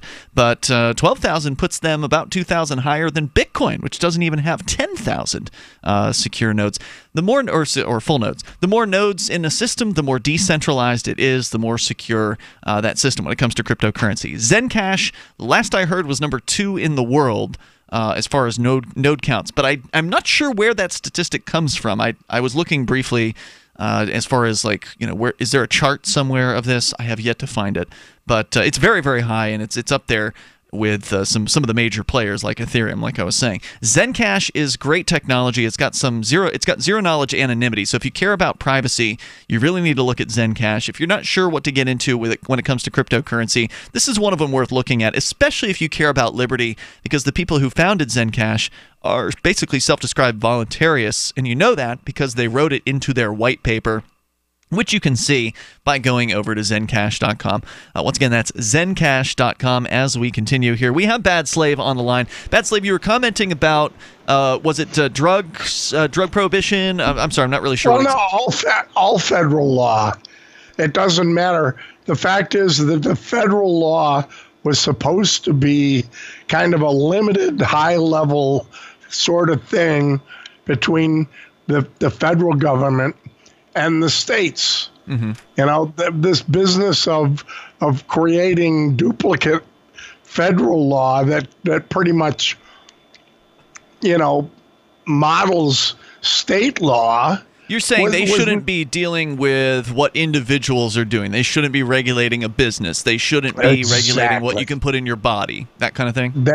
The idea of the Commerce Commission was in order to enable commerce and not much else. You understand? Mm-hmm. I got In you. other words, they and it's the same thing for corporate law. Corporate law was a very limited application of corporations being set up for specific, usually large public works projects. And those things are done on the state level, not the federal. Right. And that's also, separately done, in states as well as a federal level. But, this business of having a federal government that is, so many trillions of dollars was never imagined, mm-hmm. by the founders, and I guess my bitch with Melanie is that she just seems to revel a little bit in the idea of federal law. I would love for her. Why would you think she revels in the idea of federal law? I don't know. She's rolling her eyes here, Bad Slave. She throws a giggle into, oh well, That was my giggle. All right, Melanie, you want to respond to this here? Do you revel in? Yeah, I don't know what anybody would base that on. I'm not sure. You hate the government. Thanks for the call, Bad Slave. I appreciate it. You are an anarchist. You hate the state, and you hate all state, federal, state government, local government, right? I don't want to put words in your mouth, but that's my understanding. It should disappear. If I could wave my hands and make it go away, it would be gone. You help people professionally try to reduce their profile, right? When it comes to how much the state can take from that person or that business, you want to reduce the amount that the state is taking. So what the federal laws are when it comes to taxes. In certain areas, right. I know you don't know the whole. You don't know the whole code, but you know the tax area. Yeah, stuff. and so it's like the overwhelming majority of federal laws are unconstitutional. That doesn't change the fact that guess what? They have tanks and you don't. Right. Like, hey, if you think you can firepower the feds, awesome. Melanie will cheer you on. If you have a game plan that I think is remotely sane, I might join in with you. But as long as we're just talking about it, none of us is actually shooting yet. We have to get to that point. So do we have to get to that point? Can we just have a peaceful secession? Is that possible? That's up to them. But I'm thinking no. Well, it's up to both sides, right? Because you could fire on them first, like they allegedly did in the Civil War. Now, whether that's true or not is another question. I don't even know what side you're alleging fired first, and I don't really necessarily care because the allegation is the South fired first. But that was two governments fighting each other, so there was no anarchy side on there. So I don't really care who fires first, as long as they're still the state, they're still aggressing, so that's still defensive.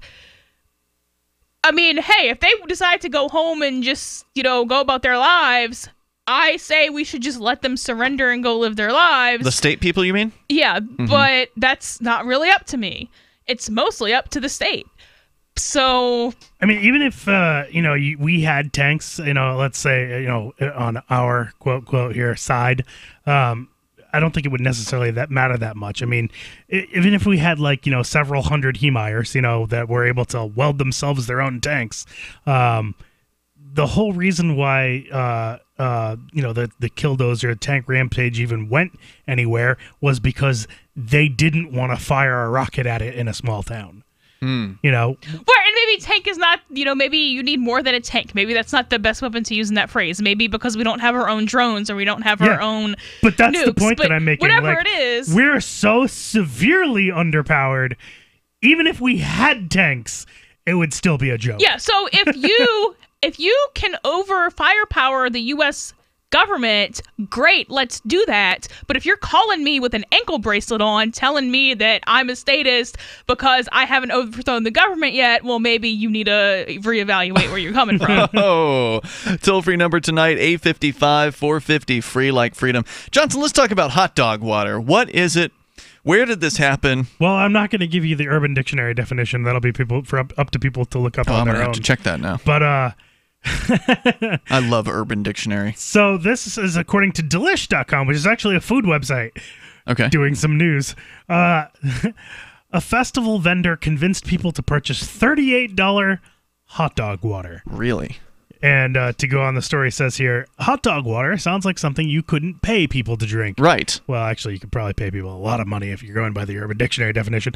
But the Urban Dictionary definition is not offensive anything that's here. defined on Urban Dictionary that has another meaning, probably we can't talk about on the radio. Hot dog water, known as the juice left over after you get done boiling hot dogs. Others know it as a poor man's gravy, but either way, they say here it can be a great additive to many things. Okay, I'm sorry, change that to hot dog flavored water would be the official definition.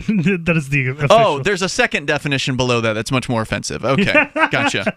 Yeah. Go ahead, So then. anyway, the story goes on to say hot dog water sounds like something you couldn't pay people to drink, and I contend that agree. that's probably a lot of money than people are paid on a very regular basis if you're going by the Urban Dictionary definition. But a man in Vancouver just got unsuspecting festival goers to fork over $38 a bottle of the stuff. Huh. According to signs all over the hot dog water stand at last weekend's Car Free Day festival, the Wiener in Water is a health drink. Here's everything the vendor claims it does. Increases brain function, makes you look younger, helps you lose weight, and increases your vitality. Oh, and P.S., apparently it's keto compatible doesn't it do? Gluten free. So it basically is a panacea and it cures all. Yeah, pretty much. It's hot dog oil. No, snake oil. Yeah, no. for sure. Now, where was this? Canada? Yeah, this was in good old Canada. Now, I don't know enough about Canadian law, but in the United States, if you make health claims about a thing, the FDA can come a-calling on you for that. Let's talk more. Did this person You'd probably be able to get away with it at a festival, though. Did this person get away with this? Well, I'm not quite sure. We'll get into more on this here in moments. Your calls, your thoughts, welcome on hot dog water. Apparently, that's a thing. 855-450-FREE like freedom. Imagine this is you. You're working late when you get an alert on your smartphone. Your motion-activated Blink security camera picked up something at home. You pop open the Blink app and see the silhouette of a man peering through your kitchen window. You dial 911 and the police roll. The job of a home security system is to help stop crime, which is why I chose Blink. Get 3 Blink cams for way less than the other guys, plus an extra 15% off. Visit blinkprotect.com/FTL. blinkprotect.com/FTL.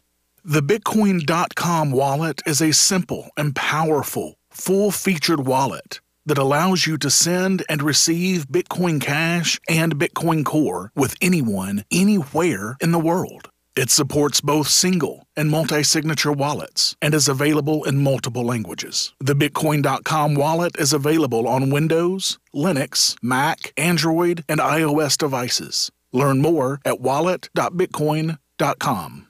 Now there's a proven powerful anti-inflammatory that absorbs 40 times better. Yes, Nano Curcumin Plus from One Planet Nutrition contains smaller particle size that allows absorption over 40 times better into your bloodstream. Nano Curcumin Plus may also help reduce pain and inflammation, detoxify, and help against heart disease and diabetes. Nano Curcumin Plus is now on sale at OnePlanetNutrition.com. Use promo code GCN for your special discount at OnePlanetNutrition.com, the next generation of nutritional supplementation.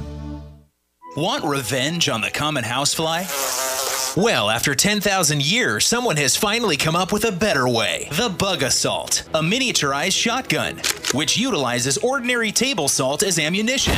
Non-toxic and no batteries required. So much fun, you'll forget you have a wife and kids. $39.95 and free economy shipping. Use discount code GCN and get an extra 10% off your purchase at bugassault.com. Fire your fly swatter. Get your Bug Assault today.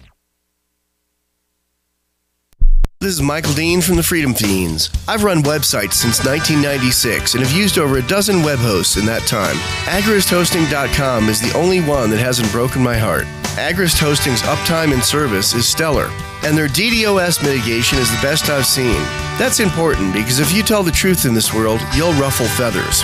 And some people will try dirty tricks to silence your voice. No matter what the haters hit us with, Agrist Hosting keeps our websites online. If you have a mission-critical commercial presence or a world-changing activism site, you cannot tolerate any skullduggery. So go with agristhosting.com. Have a WordPress or blog site, but you're not satisfied with performance or uptime? Or just want raw hosting? Want to pay with Bitcoin? Agrist Hosting specializes in high-performance hosting with personalized service. Go to agristhosting.com and click on the button that says Get Hosted. That's agristhosting.com. Here's a chance to do a little activism while you're cruising Facebook, Twitter, or Google+. Between the LOL cats, the recipes, the hot girls, and the inspirational sunrise memes, Free Talk Live's posts pass by your newsfeed. Like them, comment. It gives us more exposure. If you don't see our posts, click like at facebook.freetalklive.com and then hover over it to click Get Notifications. It's an easy way to spread the ideas of liberty a bit further. I know you're busy, but you can spare that 1/10 of a calorie it takes to click on something. facebook.freetalklive.com.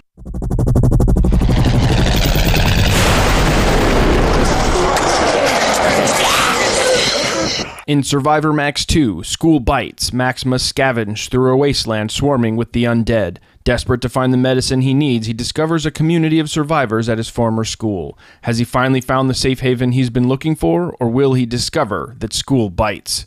Look for Survivor Max on Facebook, read reviews on Amazon, and read Chapter 1 at survivormax.com. You can put the Liberty Radio Network on the air in your area. Visit broadcast.lrn.fm to learn how. Broadcast.lrn.fm.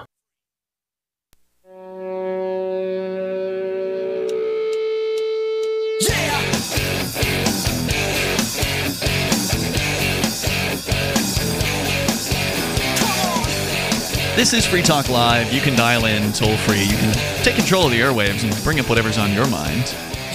Our number is 855-450-FREE like freedom, 855-450-3733. The Skype username is lrn.fm. We've also got Discord at discord.lrn.fm. That is where you can get access to the Free Talk Live chat room, along with other chats that are available to you 24/7.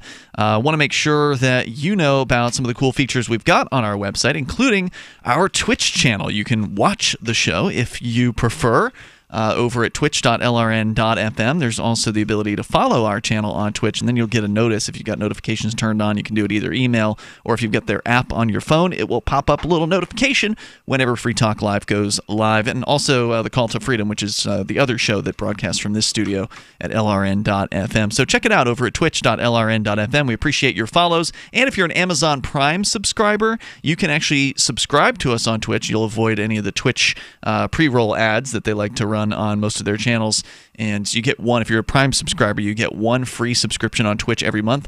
Please assign that to us if you don't already have it assigned to another channel that's your favorite, and then Free Talk Live or LRN.FM gets a small stipend from Amazon because you did that. Amazon owns Twitch, by the way, in case you didn't know that, so that's why Amazon Prime works with a free subscription on Twitch. Now, so once again, head over to twitch.lrn.fm and it's twitch.lrn.fm. We got more to talk about here with this hot dog water situation where somebody in Canada, and I'm sorry, what city was it, Johnson? I don't recall that.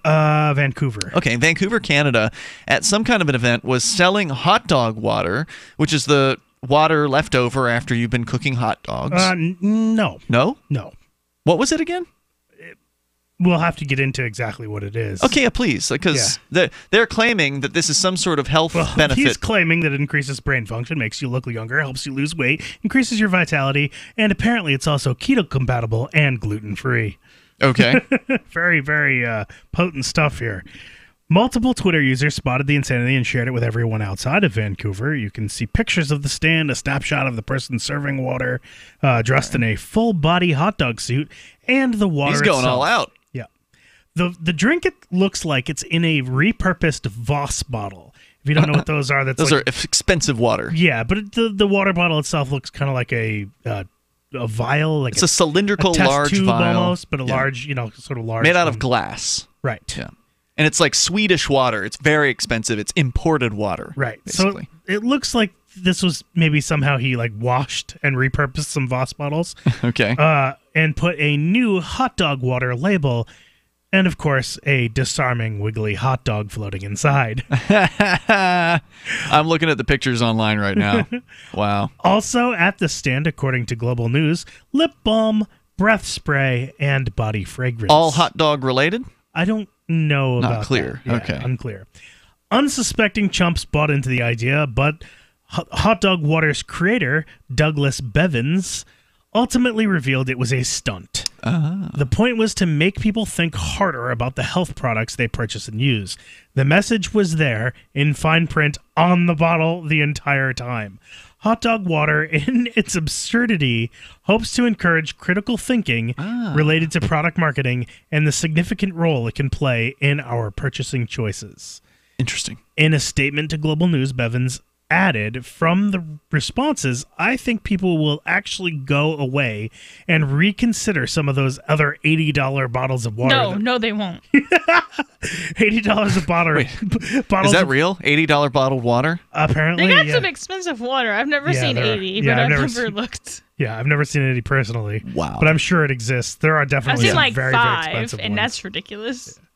They will come out. They apparently some of these bottles of water are claimed to come out of raw or smart waters or anything else that doesn't have substantial scientific backing. Here you go. Here you go. Soji Energy. I just typed in.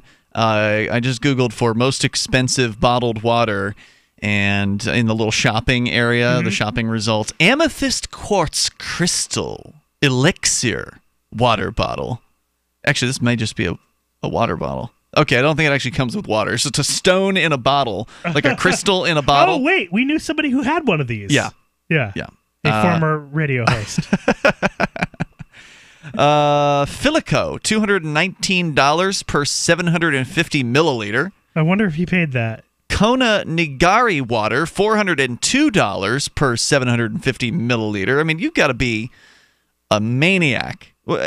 The 10 most expensive bottled waters in the world, according to Money Incorporated. Well, I mean, you're not just. I mean, you don't want to just hydrate yourself. You need to realign your chi every time you drink your water. Number 1, the Acqua di Cristallo Tributo a Mogadalini at $60,000. And you can't properly realign your chi unless it's in Italian. At $60,000 per 750 milliliters, the Acqua di Cristallo is the most expensive bottled water in all the world. The water comes from a natural springs in Fiji and France and has been bottled in Actually, isn't the most expensive bottled water in all of the world the one where you have to tithe 10% of your income every month? You're talking about like I don't think that's holy water? You're talking about holy water? Yes, I'm talking about holy water. I don't think they sell that. Do they sell that? Yes, they do. Okay. But it's for like specific prices. You don't have to. You don't get it by giving. Well, you get access. Like get your sins you do get abolished, access to it by tithing 10% of your income. They did that every once month. a couple thousand years ago, and they got in trouble. Stopped that, huh? They've got you good if they've got you giving up 10% of your monthly income, to get access to the water. Right. Even though I don't know, Johnson, $60,000. I don't think that would still get up to $60,000 for most people. Well, for the people who are probably paying $60,000 for water, that's not even close to 10% of their income, I'm guessing. But not only will you get 750 milliliters of fine water from the springs of Fiji and France, you'll also get a bottle which is 24-karat gold. The packaging is one of the most expensive parts of the water product, though it is said to have a distinct, tantalizing flavor and softness to the palate. Yeah, that doesn't sound to me like selling bottled water. That sounds to me like money laundering or tax evasion. Because that's just a way to move money into saying that you bought bottled water and actually you bought gold. Tantalizing flavor and softness to the palate that will impress even the biggest bottled water connoisseurs. So there you go, from the folks over at moneyinc.com. Second to that is the Kona Nigari water, which is said that it will help you lose weight, which is true. If you switch from drinking all soda to all water, there's a good chance you're going to lose some weight, right? It's about 100%. Yeah. They say the Kona Nigari water will energize you and improve the quality of your skin. The water comes from a Hawaiian island 1,000 feet below the surface of the ocean. It's said to be more satisfying for quenching thirst above other expensive bottled waters and contains naturally occurring deep ocean electrolytes. It's recommended by some of the most recognized dermatologists and fitness trainers. I want to meet the dermatologist who's recognizing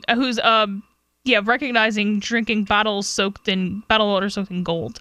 No, this is just the Kona Nigari water. That's only $402 for 750 milliliters. So much more There affordable. is no dermatologist recommending this water. I bet there is, because they're probably getting a cut. Yeah. They're probably getting paid a hefty, fee. This bottled water is soaked in volcanic ash. Now, this guy was selling the hot dog water for $38. $38 a bottle. Yeah. Okay, and that's Canadian dollars, I imagine. I'm not or whatever. Well, the exchange rate is roughly the same, so Is it it these days? matter. It's roughly the same. So what else is there worth saying here? He was doing it as an experiment to show people, hey, there's a bunch of crap out there masquerading as something that can help you, and I'm selling you crap openly. Pretty much. Does he have like a conclusion of like how many people bought, how many people realized? I didn't see that. It's not in the article that I had, so I don't know. I mean, that information might be available somewhere. Have you ever seen the guy JP Sears on YouTube? Yes. He's so funny. Ultra spiritual. Yeah, Ultra Spiritual Awakening or whatever his name of his channel is. And just one of his recent videos, he talks about the urine drinking thing. Which is so funny because when we were in Acapulco, one of the guests we had on... It was Bear Grylls? I don't know who that is. But one of the guests we had on claimed that he had just drank his own urine just moments before coming on the air with us. We should have, but we didn't talk to him about it because that wasn't really the reason we'd had him on the show, and we had, didn't have unlimited segments. But he was, like, seriously... The things that JP Sears says in his video are actually what this person was saying. Like, basically that drinking your own urine solves all of the problems. Yeah. It is a total, like, panacea and solution to everything, and it was just ridiculous. It was insane. Right. Yeah, because somehow the waste from your body is supposed to be good for you, is what these people would have you believe. This is what your body has rejected. If anyone out there hasn't seen it, get educated for free on the internet. You shouldn't really be believing this stuff anymore. Like, sorry, Johnson. What? Bear Grylls. There's a meme about Bear Grylls drinking his own urine. He's a survival guy, and he did this as a bit on his survival show many, many times. All right, more on the way here. The toll-free number 855-450-FREE, like freedom. This is Free Talk Live. Heart-related health problems affect millions of people each year. Maybe you're one of the many who suffer from issues related to angina pain, high blood pressure, congestive heart failure, unbalanced cholesterol, irregular heartbeat, or clogged arteries. There is a solution that doesn't involve expensive prescription drugs that only mask the problem and leave you with horrible side effects. If you are ready to live your life free of sickness, pain, and fear, live your life with increased vitality, energy, and youthfulness, and experience your body healing itself, then you're ready for Heart and Body Extract from Healthy Hearts Club. Here is what one satisfied customer had to say about Heart and Body Extract regarding his angina pain. I haven't had an angina pain since I've been on it. The Heart Body Extract is just so great. I thank God that I was led to this product that's doing so much for me and that can do so much for other people. Call to order your 2-month supply of Heart and Body Extract today. Call 1-866-295-5305 or go to hbextract.com. I love My Magic Mud. I drink a lot of coffee. I had stains on my teeth. Then I found My Magic Mud, and I was told it would remove stains. So I paid attention when I brushed the first time. My Magic Mud is black tooth powder, and the difference it made in my teeth in one application was noticeable. With 4, my teeth were as white as you normal folks out there. Please go to mymagicmud.com and buy a jar. There's 150 applications for $25. You can use Bitcoin, mymagicmud.com. So you've heard all 3 hours of the latest episode of Free Talk Live, and you're still hungry for liberty-oriented audio content? Did you know that we have another 24/7 audio stream at LRN.FM? The Liberty Radio Network airs the latest episodes of some of the best liberty-oriented podcasts on the internet around the clock. In addition to recorded content, you'll also hear live shows like Free Talk Live, originating from our Keene, New Hampshire studio. So listen anytime at LRN.FM. That's LRN.FM. You're listening to the live edition of Free Talk Live. Hour number 3 is next after the news here on the Liberty Radio Network at LRN.FM. From Keene in the Shire, the Liberty Media capital of the world, this is Daryl W. Perry, host of FPP Radio News for Tuesday, June 26th, 2018. Silver is trading at $16.19 per ounce. Gold is valued at $1,256 per ounce. Zencash is trading at $16, and the average price of Bitcoin is $6,215. Antiwar.com reports with the first skirmishes of the Syrian southwestern offensive starting to grow into outright fighting. Reports out of the area say that over 50,000 civilians have fled their homes in just the past week. This is overwhelmingly from the areas in the de-escalation zone expected to be the major targets in the fighting. Journalists in the area say that at least 27 civilians were killed. The displaced are scattering in all directions, some going deeper into rebel territory along the border, others heading north out of the likely contested areas. The de-escalation zone in Daraa was for quite some time totally calm, and a lot of people living in the area were much safer than people in most of the rest of the war-torn Syria. That zone is rapidly collapsing, however. Syria has telegraphed their offensive against rebels in the area for months, as Al-Qaeda's Nusra Front has tried to attack army positions ahead of the offensive itself. With the fighting seeming likely to just grow in the weeks to come, locals are scrambling to find a safe place to wait it out. Are you an advocate for free market money? Do you promote Bitcoin as an alternative in a fiat-centric world? Then you need Spendabit in your arsenal, the search engine for things you can buy with Bitcoin. Spendabit aggregates millions of products from thousands of Bitcoin-enabled merchants. Keep your money in the free economy. Visit spendabit.co today. Bitcoin merchants, ask about our merchant suite to reach even more customers. Spendabit.co. UPI reports the U.S. Supreme Court on Monday sent a pair of high-profile cases back to lower courts, one in which a florist refused to cater a same-sex wedding, and one on redrawing political districts in North Carolina. In an unsigned order, the justices vacated a lower court ruling that found a Washington state florist intentionally discriminated against a same-sex couple by refusing to provide flowers. It returned the case to Washington's Supreme Court, giving florist Baronelle Stutzman an opportunity to restate her case. Monday's action came just weeks after a Supreme Court decision in a similar case in Colorado. In that case, a baker refused to design and create a wedding cake for a same-sex couple, arguing it opposed his religious beliefs. The court sided with the baker on narrow grounds, ruling that Colorado's Civil Rights Commission treated him unfairly when it first heard the case. In delivering the court's opinion, Justice Anthony Kennedy said states are well within their power to enact anti-discrimination measures and public accommodation laws, but laws must be fairly enforced. In Stutzman's case, the Washington State Supreme Court must now interpret whether she was treated fairly when the court first heard her case. The American Civil Liberties Union, which represented the couple seeking the floral arrangements, said by not taking the case, the High Court paved the way for the state court to again rule in the couple's favor. For over 40 years, Roberts & Roberts Brokerage has been a trusted source for buying and selling precious metals like gold and silver. And as a Bitcoin-preferred business, Roberts & Roberts Brokerage has removed the minimum purchase amount for all orders paid in the digital currency. Call Roberts & Roberts Brokerage today for knowledgeable advice on buying and selling precious metals and a forward-thinking approach to new technologies. 800-874-9760 or visit online at rrbi.co. Reuters reports the U.S. Supreme Court sided with Republicans in Texas and North Carolina on Monday in 2 more cases on the contentious issue of politicians manipulating electoral district boundaries for political gain, known as partisan gerrymandering. The justices upheld a batch of Republican-drawn legislative districts in Texas, including 2 in the U.S. House of Representatives, which had been thrown out by a lower court for diluting the power of minority voters. The ruling was 5-4, with conservative justices in the majority and the liberals dissenting. Separately, justices threw out a lower court ruling that had struck down North Carolina's Republican-drawn U.S. House districts, directing that the decision be revisited in the light of ruling in the Wisconsin gerrymandering case last week that also preserved a Republican-drawn electoral map. The North Carolina dispute differed from the Texas case decided on Monday in that it focused on the redrawing of electoral maps by state legislators to give one party a lopsided advantage rather than for racial discrimination. The decision will not affect the maps used for this year's election. The Supreme Court last week declined to use high-profile cases from Wisconsin and Maryland to restrict partisan gerrymandering. The Supreme Court for decades has invalidated state electoral maps due to racial discrimination, but has been reluctant to intervene over district boundaries drawn purely for partisan advantage. This has been FPP Radio News. Online at fppradio.com.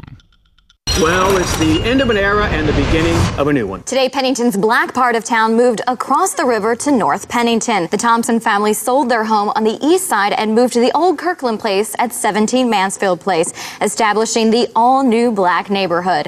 Northside residents are looking forward to the infusion of fun and funk that the new black part of town is sure to bring to their area. Mayor Mitzi Kranowis presided over the dedication of the new black neighborhood, unveiling a sign designating it a landmark district. It's lovely, everyone. Pennington's diversity is its strength, whether it's Little Harlem or the so-called Gayborhood, where Paul and his partner Bryant have that cottage. Sheriff Stevens today announced that the heavy round-the-clock patrols that helped make the old Thompson house one of the safest neighborhoods in town will move with them. This has nothing to do with the black part of town moving here.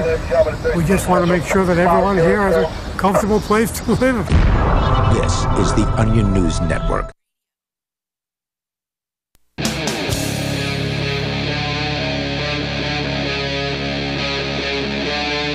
Free Talk Live. It is Free Talk Live. You can dial in toll free, take control of the airwaves, bring up anything that you want. Our number is 855-450-FREE like freedom. That's 855-450-3733. We've got Skype as well, and the Skype username here is lrn.fm. Or you can call us through our Discord chat. Go to discord.lrn.fm, and you can connect to the Discord on-air call-in line room. It's the first chat room in our list of rooms, and we'll get you on the air that way. With you in the studio tonight, it's Ian. And Johnson. And Melanie. Johnson, we're going to change gears and get into a story you brought in here tonight. About scientific studies, peer-reviewed journals, some possible corruption. Tell me what's going on there. Sure, yeah. So this is I like to read from all sort of perspectives, including ones that enrage me, and are against my own viewpoint, which is I have a lot of respect for the scientific method and scientific principles, because I think that it's the only real way of getting to any kind of truth. Yeah. So, it kind of enrages me when I see that being burned to the ground. And that's what's happening in science lately. The story here is from The Economist. Some science journals that claim to peer review papers do not do so. Uh-oh. Whether to get a promotion or merely to get a foot in the door, academics have long known that they must publish papers. Typically, the more the better. Tallying scholarly publications to evaluate their authors has been common since the invention of scientific journals in the 17th century.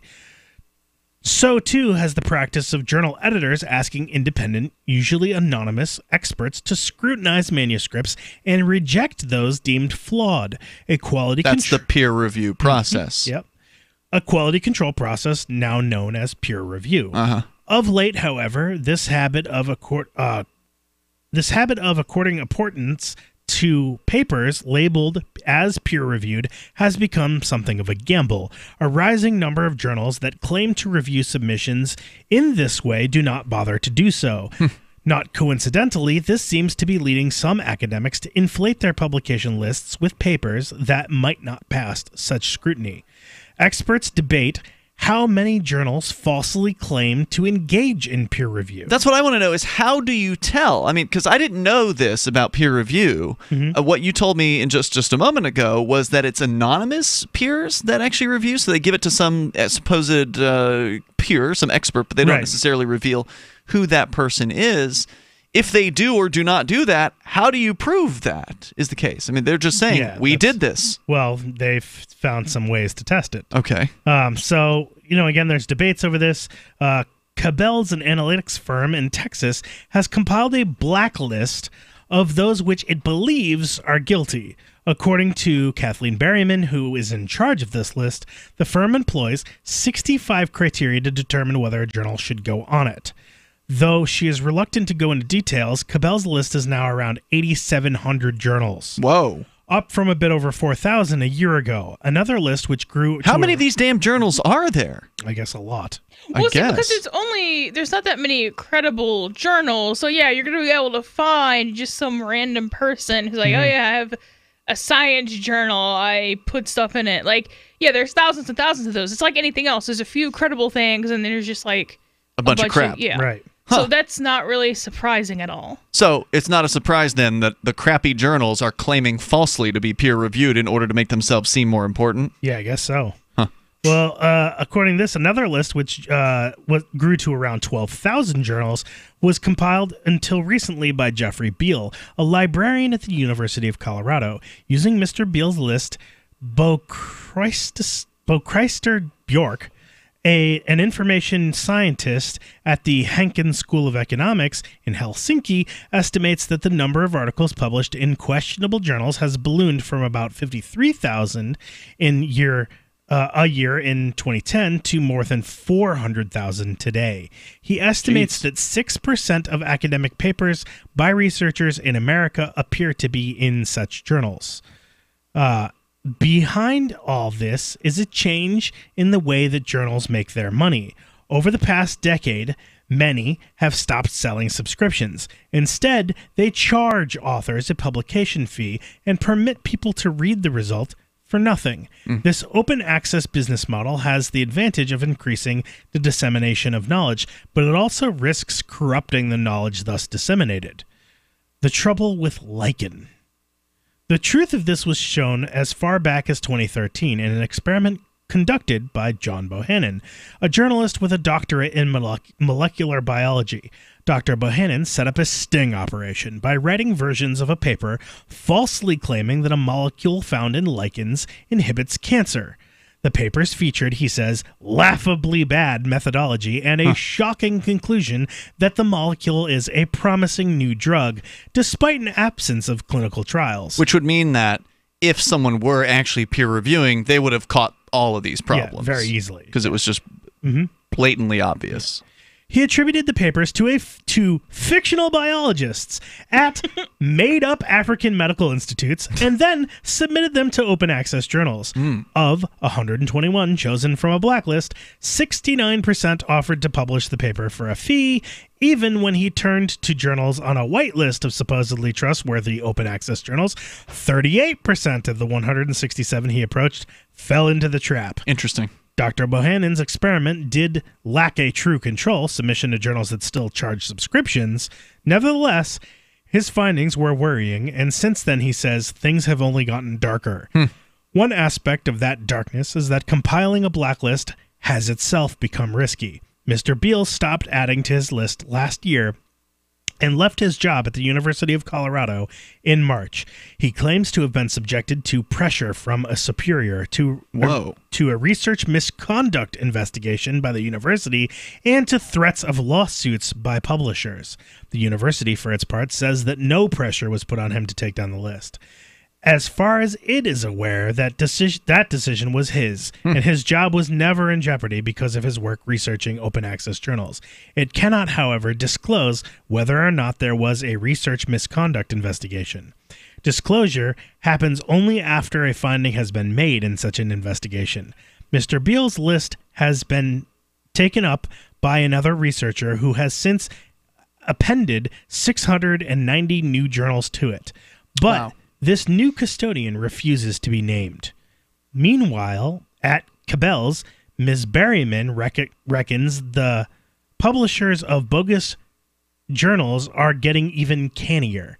She has seen cases of journals she regards as suspect claiming to be on whitelists, fabricating citation scores for papers, stating plausible time frames for peer review. Claims of rapid review are often associated with questionable journals, and brazenly listing as sitting on their editorial boards scholars who are not in fact doing so. Wow. I mean, this is an insane level of fraud here that you're talking about. Yeah, massive. Miss Berryman says, too, that some websites copy wording and graphics used by legitimate journals. Other sites go further, assuming a name that is confusingly similar to that of a reputable journal. And according to Ivan Orensky, co-founder of Retraction Watch, a blog that monitors such matters, questionable journals now also occasionally retract articles in a bid to appear responsible. What is the benefit of committing this fraud? So you get paid? Well, no, they're paying to put their... No, the authors are paying to put their... to keep their jobs. Yeah, no, the authors are paying to get published in these journals. So if these journals seem reputable, then they're going to want to be published. Authors are going to want to be published in those journals, so they're going to submit to them and pay to get in them. Right, but if you're submitting a questionable study in the first place...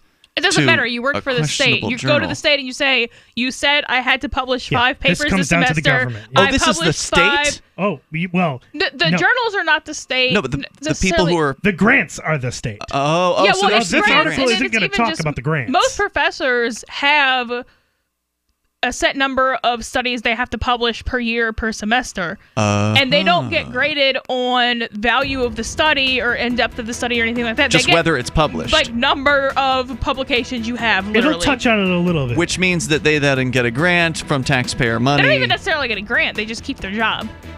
Wow. All right. So we're going to continue here in moments. So this is the educational government monopoly that is truly what's behind this. Of course. All right. 855-450 free like freedom. You can join us here on Free Talk Live and bring up what's on your mind.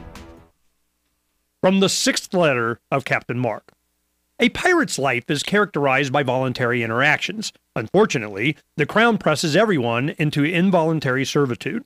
Landlubbers believe slavery was abolished years ago, but the Crown still claims to own us when it crimps us into service against our will. Given sufficient ambition, it would gladly draft thousands of hapless victims to kill or be killed. It's simply slavery by another name. Landlubbers are routinely commanded to serve the so-called justice system in jury duty. But before you swell with civic pride, consider that how you feel is irrelevant to the Crown. You will appear as ordered or face punitive measures. The Crown insists that you participate in your own oppression. A jury summons provides pirates with a unique opportunity to obstruct injustices. A juror can vote not guilty, even if it's proven the law was violated. A juror can acquit for any reason at all, and not even a judge can reverse that verdict. Receiving a jury summons is basically winning the sedition lottery. But if you reveal that you know this during jury selection, you'll probably be dismissed. If the Crown foolishly crimps a pirate into jury duty, it behooves the pirate to conceal their intention to nullify unjust laws. If a master takes 100% of your labor, it's called slavery. But if they only take 50%, they call it taxation. A difference of degree, not of kind. Whether the Crown claims a fortune or a cent is irrelevant. Most of all, a slave owner desires contented slaves, meaning thoughtless ones that accept their bondage. These house slaves see no contradiction in being drafted in a war to end slavery or summoned to a jury to prosecute tax evasion. An ideal slave knows no higher call than the master's will. The Crown's highest ambition is that its slaves revere the authority that subjugates them. But the Crown does not own me. I will not surrender my time and treasure to the Crown's ambitions. Join the conversation at pirateswithoutborders.com. Is spreading the message of liberty, cryptocurrency, and peace around the globe worth $2 per month to you? As you may already know, in addition to our internet feed, LRN.FM broadcasts on free-to-air satellite across North and Central America, as well as Sub-Saharan Africa. And we've been available on satellite for free 24/7 since 2010. The LRN.FM free-to-air satellite signal is reaching some of the most oppressive regimes in the world, and there's no doubt our ideas are making an impact. You can learn more about the channel's impact by watching the 3-minute video at fund.lrn.fm.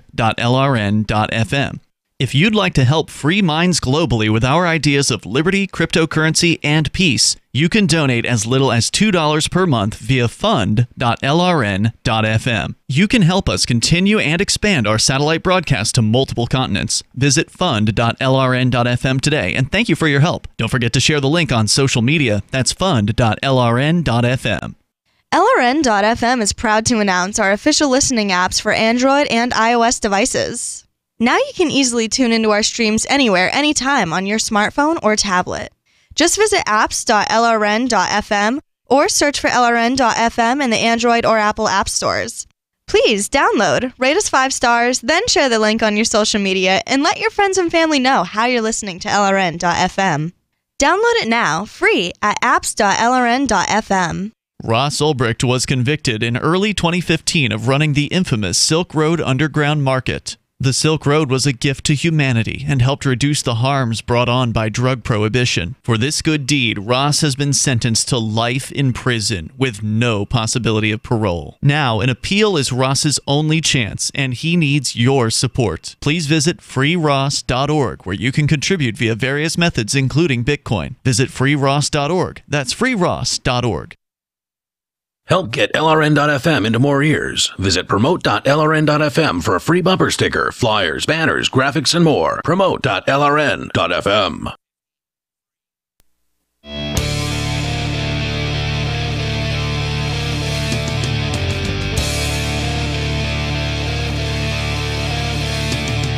It is Free Talk Live. You're invited to join us on the radio waves. Take control of the airwaves here. Toll-free number 855-450-FREE. Like freedom, that's 855-450-3733.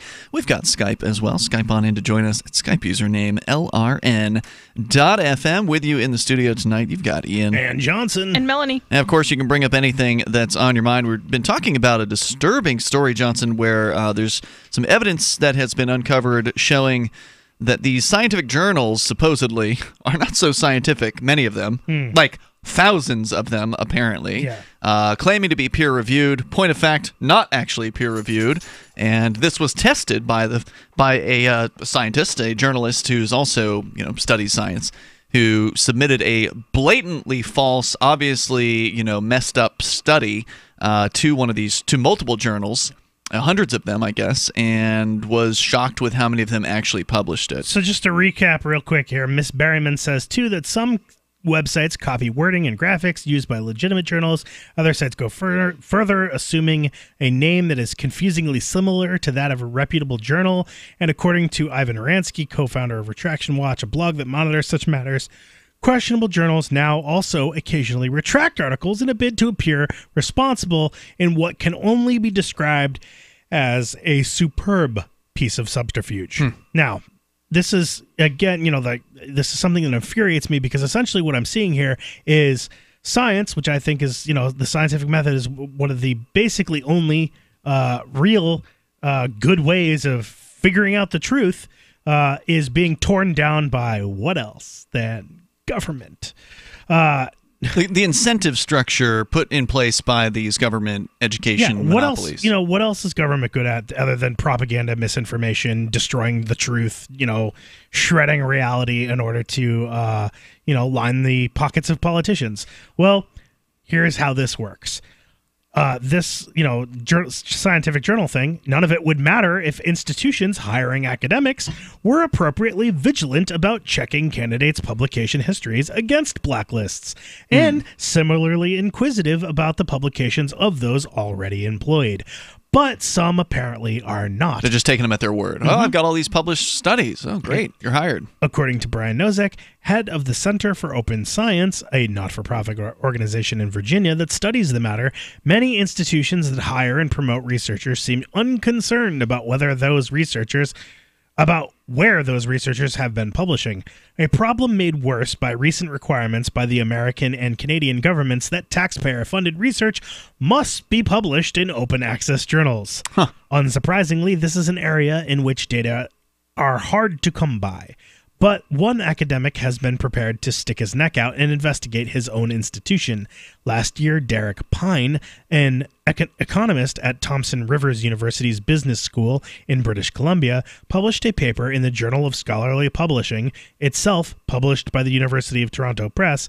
In it, he reported that many of the business school's administrators and most of its economics and business faculty with research responsibilities had published in journals on Mr. Beale's blacklist.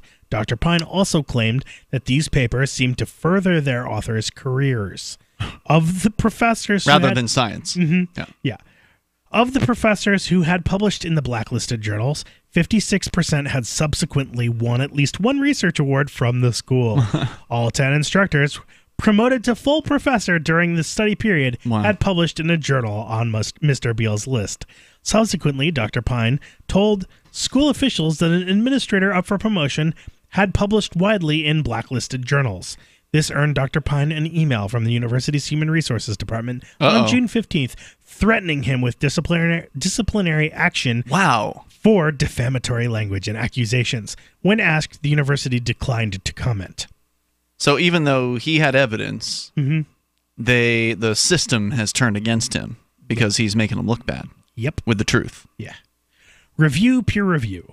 What can be done about all this is hard to say. Dr. Pine thinks that part of the problem is that too many academic administrators have no research experience and so either cannot tell good publications from bad or don't care.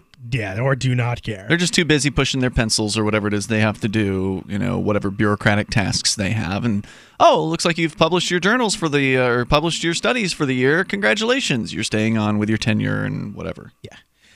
Few researchers, though, thrill to the idea of a career in administration, so changing that might be difficult. An extreme reaction, albeit one supported by a growing minority of researchers who think the peer review system is anyway creaking under the weight of publication pressure, would be to abandon anonymous peer review altogether and make the process open and transparent.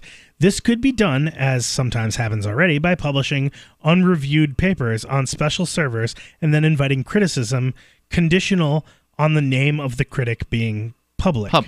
Yeah. That, though, brings other risks. Anonymous critics often find it easier to be honest, especially in fields where most researchers know each other.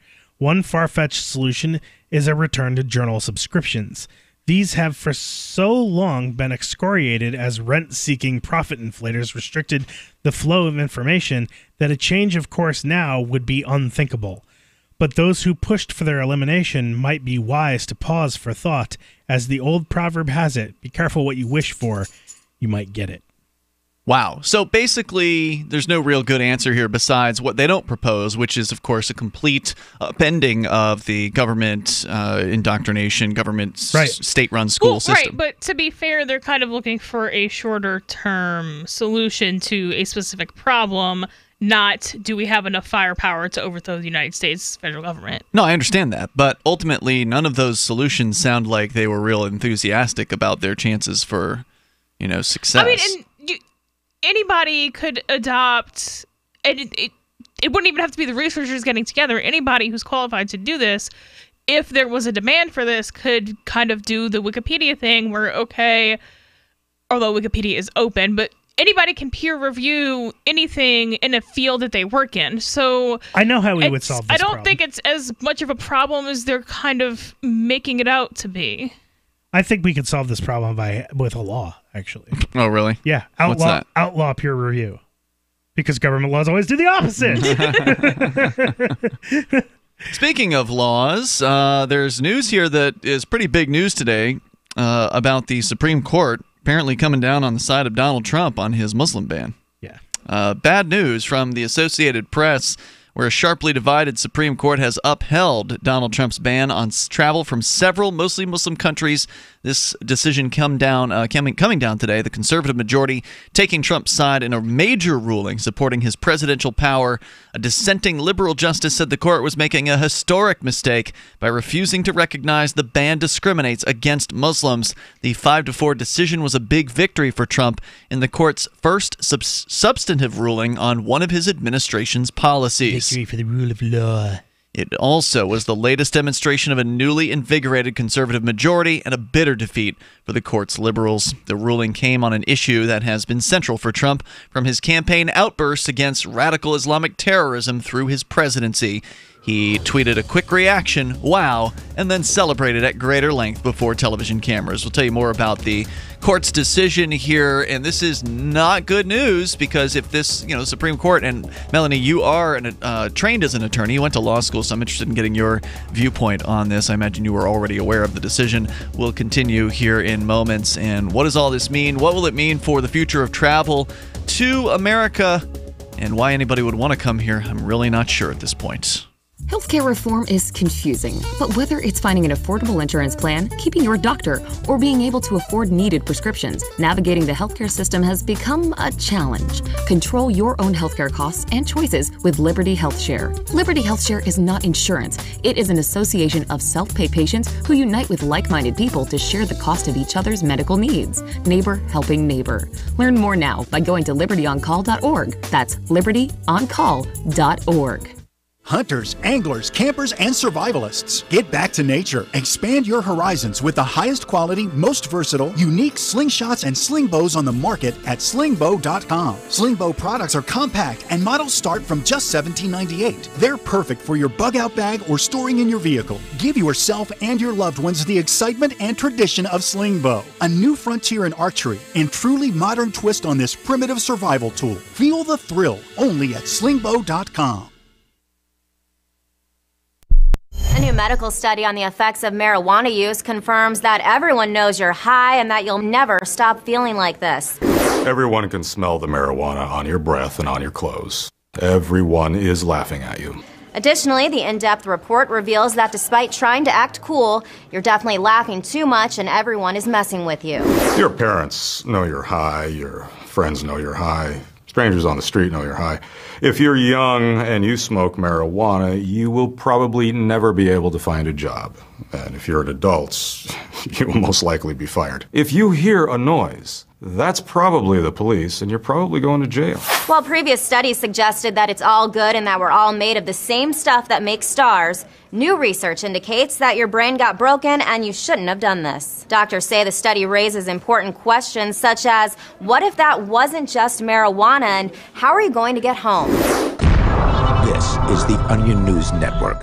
So you've signed the Shire Society Declaration and are planning your move to New Hampshire to be around more liberty-oriented people. Next, sign up for the Shire Society Forum at forum.shiresociety.com. There are a bunch of people there who are already in the Shire, and they want to meet you. If you're already in the Shire physically, you should also come by the forums. Remember, not everyone uses Facebook. New people are signing up for the Shire Society Forum every month, so drop in and say hello at forum.shiresociety.com.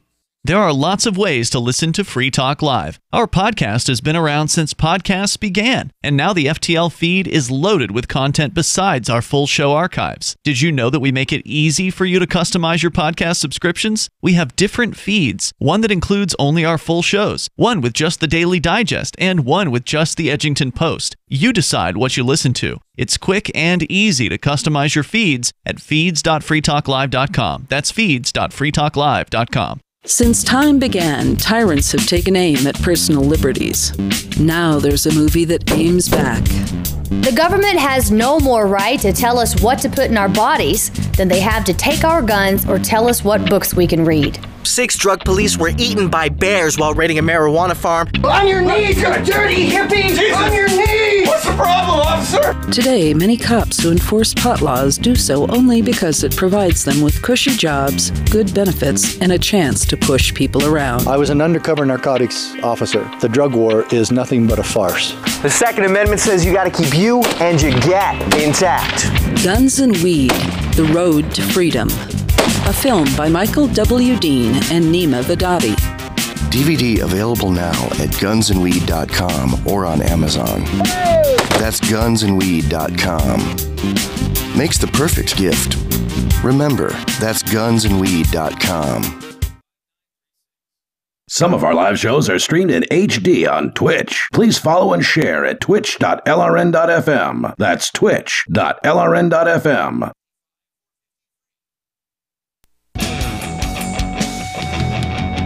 We're back with more Free Talk Live. We got time for you if you want to join us on the radio here. The toll-free number is 855-450-FREE like freedom, 855-450-3733. Joining you tonight, it's Ian. Dan Johnson. And Melanie. Getting into actually some of the big news of the day. I know it's a little late, but we don't always cover the big stories first here on Free Talk Live because we're doing arbitrarily whatever it is we want to do here. And of course, you can always call in. And they're less relevant to the mission, generally speaking. What mission? The mission of voluntarism, anarchy, whatever you want to call it. Okay. I guess. I don't know. The travel ban's a pretty big deal. Like people that care about freedom care about freedom to travel. Right, but I'm saying major news stories aren't necessarily correlated to freedom.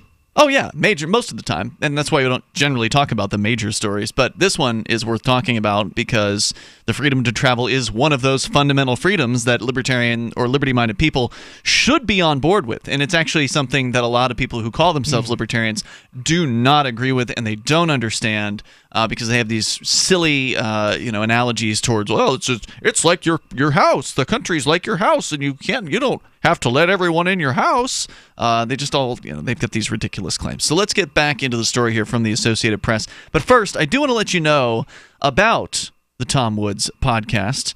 Of course, during the Ron Paul campaigns of 2008 and 2012, a lot of libertarians got to know Tom Woods. He's a best-selling New York Times best-selling author, has written over a dozen books, including The Politically Incorrect Guide to American History. And since September of 2013, which means he's been doing it now for a solid half a decade, Tom Woods has been putting out The Tom Woods Show every single weekday, nearly 1,200 episodes so far, including guests like Ron Paul, Judge Andrew Napolitano, David Stockman, and hundreds more, including topics like war, the Federal Reserve, net neutrality, FDA, Austrian economics, and many other subjects of interest to libertarians. You can find The Tom Woods Show online at tomwoods.com or search for Tom Woods Show in your favorite podcatcher. As we continue here, Chief Justice John Roberts, writing for the majority opinion, is the 5-4 Supreme Court voting in favor of the Trump travel bans against people coming from several mostly Muslim countries. This decision coming out today. According to the story here from the AP, Roberts wrote that the travel ban was well within the U.S. president's considerable authority over immigration and responsibility for keeping the nation safe. He rejected the challenger's claim of anti-Muslim bias that rested in large part on Trump's own tweets and statements over the past 3 years. But Roberts was careful to not endorse either Trump's statements about immigration in general or Muslims in particular, including his campaign call for a, quote, complete and total shutdown of Muslims entering the United States. It says they talked about his tweets in the opinion? It says here Roberts did not endorse Trump's statements. But did they talk about them? Did it say they talked about? Did I hear that right? I don't think so. Okay. If I said that, I don't know, Johnson. I don't know if you noticed that, but I don't think so. Roberts says, quote, we express no view on the soundness of the policy, he wrote. The travel ban has been fully in place since December when the justices put the brakes on lower court rulings that had ruled the policy out of bounds and blocked parts of it from being enforced. It applies even to people with close relatives in the United States and other strong connections to the country. So if you're coming in from the states or from the countries in question here, including Syria, North Korea, Iran, Yemen, Libya, Somalia, and Venezuela, you will not be allowed into the United States, according to the Trump travel ban, which is insane. Because, go ahead, John. Did you say Venezuela? Well, insane it says it here. And wrong are two different things. It's both. It's insane and it's wrong. To prohibit people from coming into the United States, especially from countries that they have oppressive governments of their own. These are people, many of whom want to escape their oppressive governments and come to a place where they actually have a chance at a decent life, because even though the U.S. is bad, it's not as bad as some of the other places. Yeah, that's not describing something that's... You're not describing insane to me. You're describing wrong. You're not describing insane. Okay. Well, to me, it's pretty crazy to, try to tell people where they can't go. I don't appreciate that kind of behavior from people. So maybe it's not insane, but it's nuts. How about that? Well, if you care about freedom. You're kind of conflating sanity with morality. So there's lots of things that are highly immoral that you could do that would not be insane. So like robbing a convenience store is not insane, at least if you have a good strategic plan, Whereas, running down the street in front of cops, knocking over light posts is insane. There's no benefit to you to do that. So you're saying as long as there's a benefit, doing something crazy is not insane? Well, it's not. Crazy and insane are pretty much the same thing. It's not crazy in your mind to rob a convenience store? I mean, you could end up with a hole in your head as a result of that. That's pretty crazy, isn't it? Well, I don't know. I don't know how you would go about robbing a convenience store. Generally you go in with a weapon or threatening to have a weapon and you demand money. Okay, so becoming a politician and taking home a $200,000, $300,000 paycheck, that's robbery with low risk to yourself. It's evil, yes, but it's not insane because there's a clear, it's lower risk. Going for a benefit. You wanted that money. You were pretty guaranteed to get it as long as you win. Low risk to yourself. It's not insane. You're a bad person. But it's not like just doing random insane things with no particular goal. I guess it just depends on what you consider to be crazy.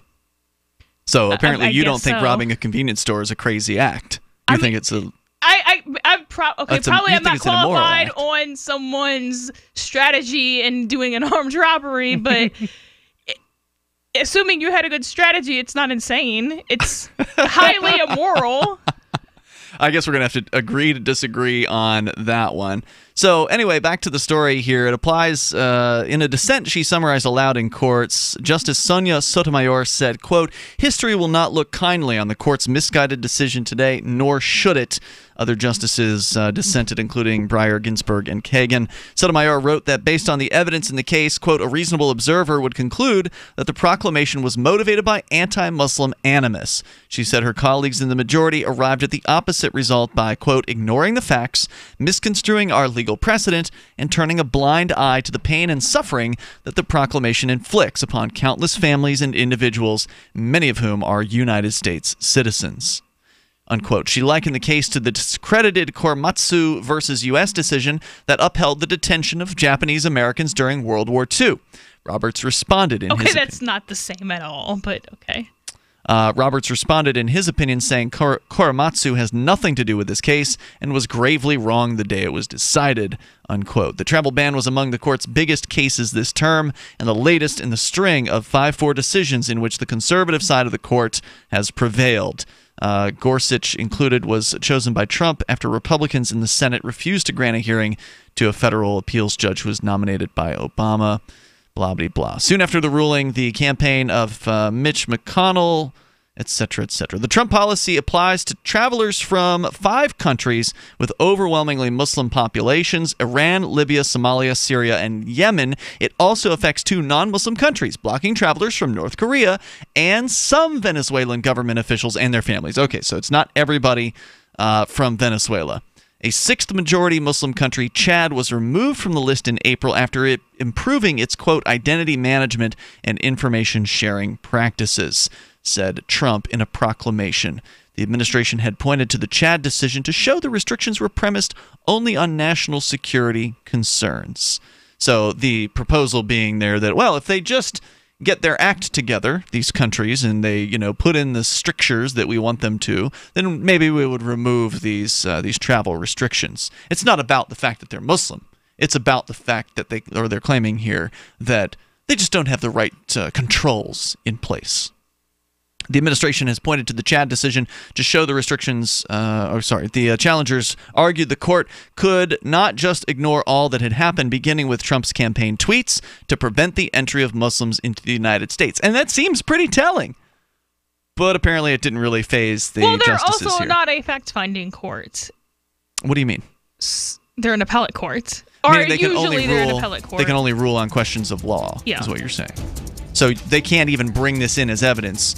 They don't see evidence, at least not in their appeal function, which is most of their function. So even if Trump obviously tweets anti-Muslim things, that's not even considerable by the court, basically. The toll-free number here tonight, 855-450-FREE, 855-450-3733. You can bring up what you want and take control of the airwaves here on Free Talk Live.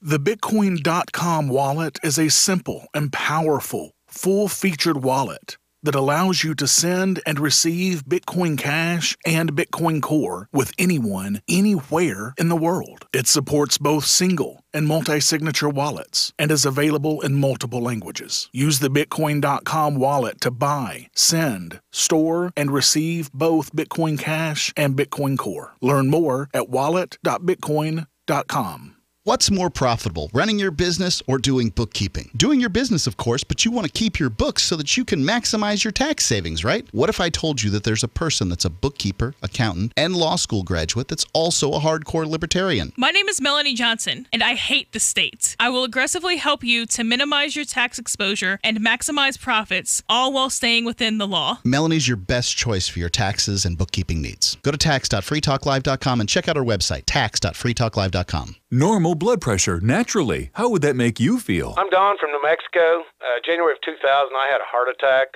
Then my real health began going downhill. I had high blood pressure, diabetes, poor vision. I wasn't sleeping well. I was a mess. Don reports dramatic improvements with Heart and Body Extract. I started taking Heart and Body Extract. From within a few days, I started sleeping better. My blood pressure normalized. My diabetes normalized. My sleep improved. Experience these benefits and more when your body heals itself with the assistance of Heart and Body Extract. Order at hbextract.com or call 866-295-5305. That's hbextract.com or call 866-295-5305. And folks, I did not expect this at all. By the 7th, 8th, and 9th day, I saw dramatic improvements from taking Heart and Body Extract. Heart and Body Extract comes with a 100% ironclad money-back guarantee. Details at hbextract.com or call 866-295-5305 for Heart and Body Extract.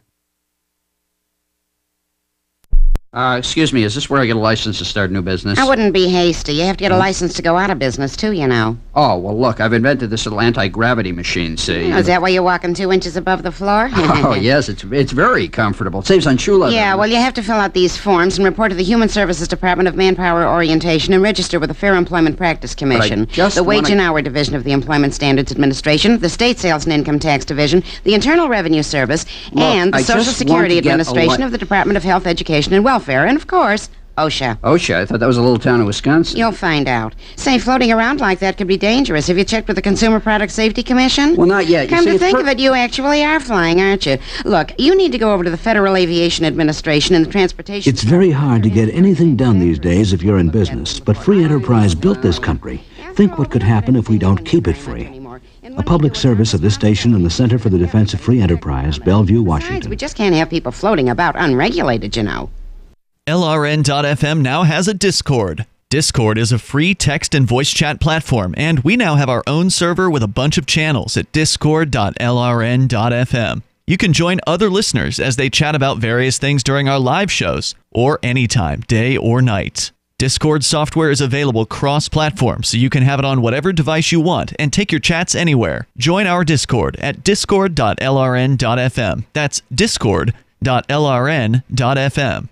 The new 4th edition of Healing Our World, The Compassion of Libertarianism, will take your understanding of liberty to a deeper level and has over 1,300 updated references, new cartoons, and a foreword by Dr. Ron Paul. With discounts for multiple book purchases, the 4th edition of Healing Our World is a great gift for the liberals, pragmatists, environmentalists, and Christians in your life who think libertarianism is cold-hearted. Get yours today at healing.freetalklive.com and use promo code FTL for a $5 discount. Love what we do? Please help support our international satellite channels at patreon.lrn.fm. That's patreon.lrn.fm.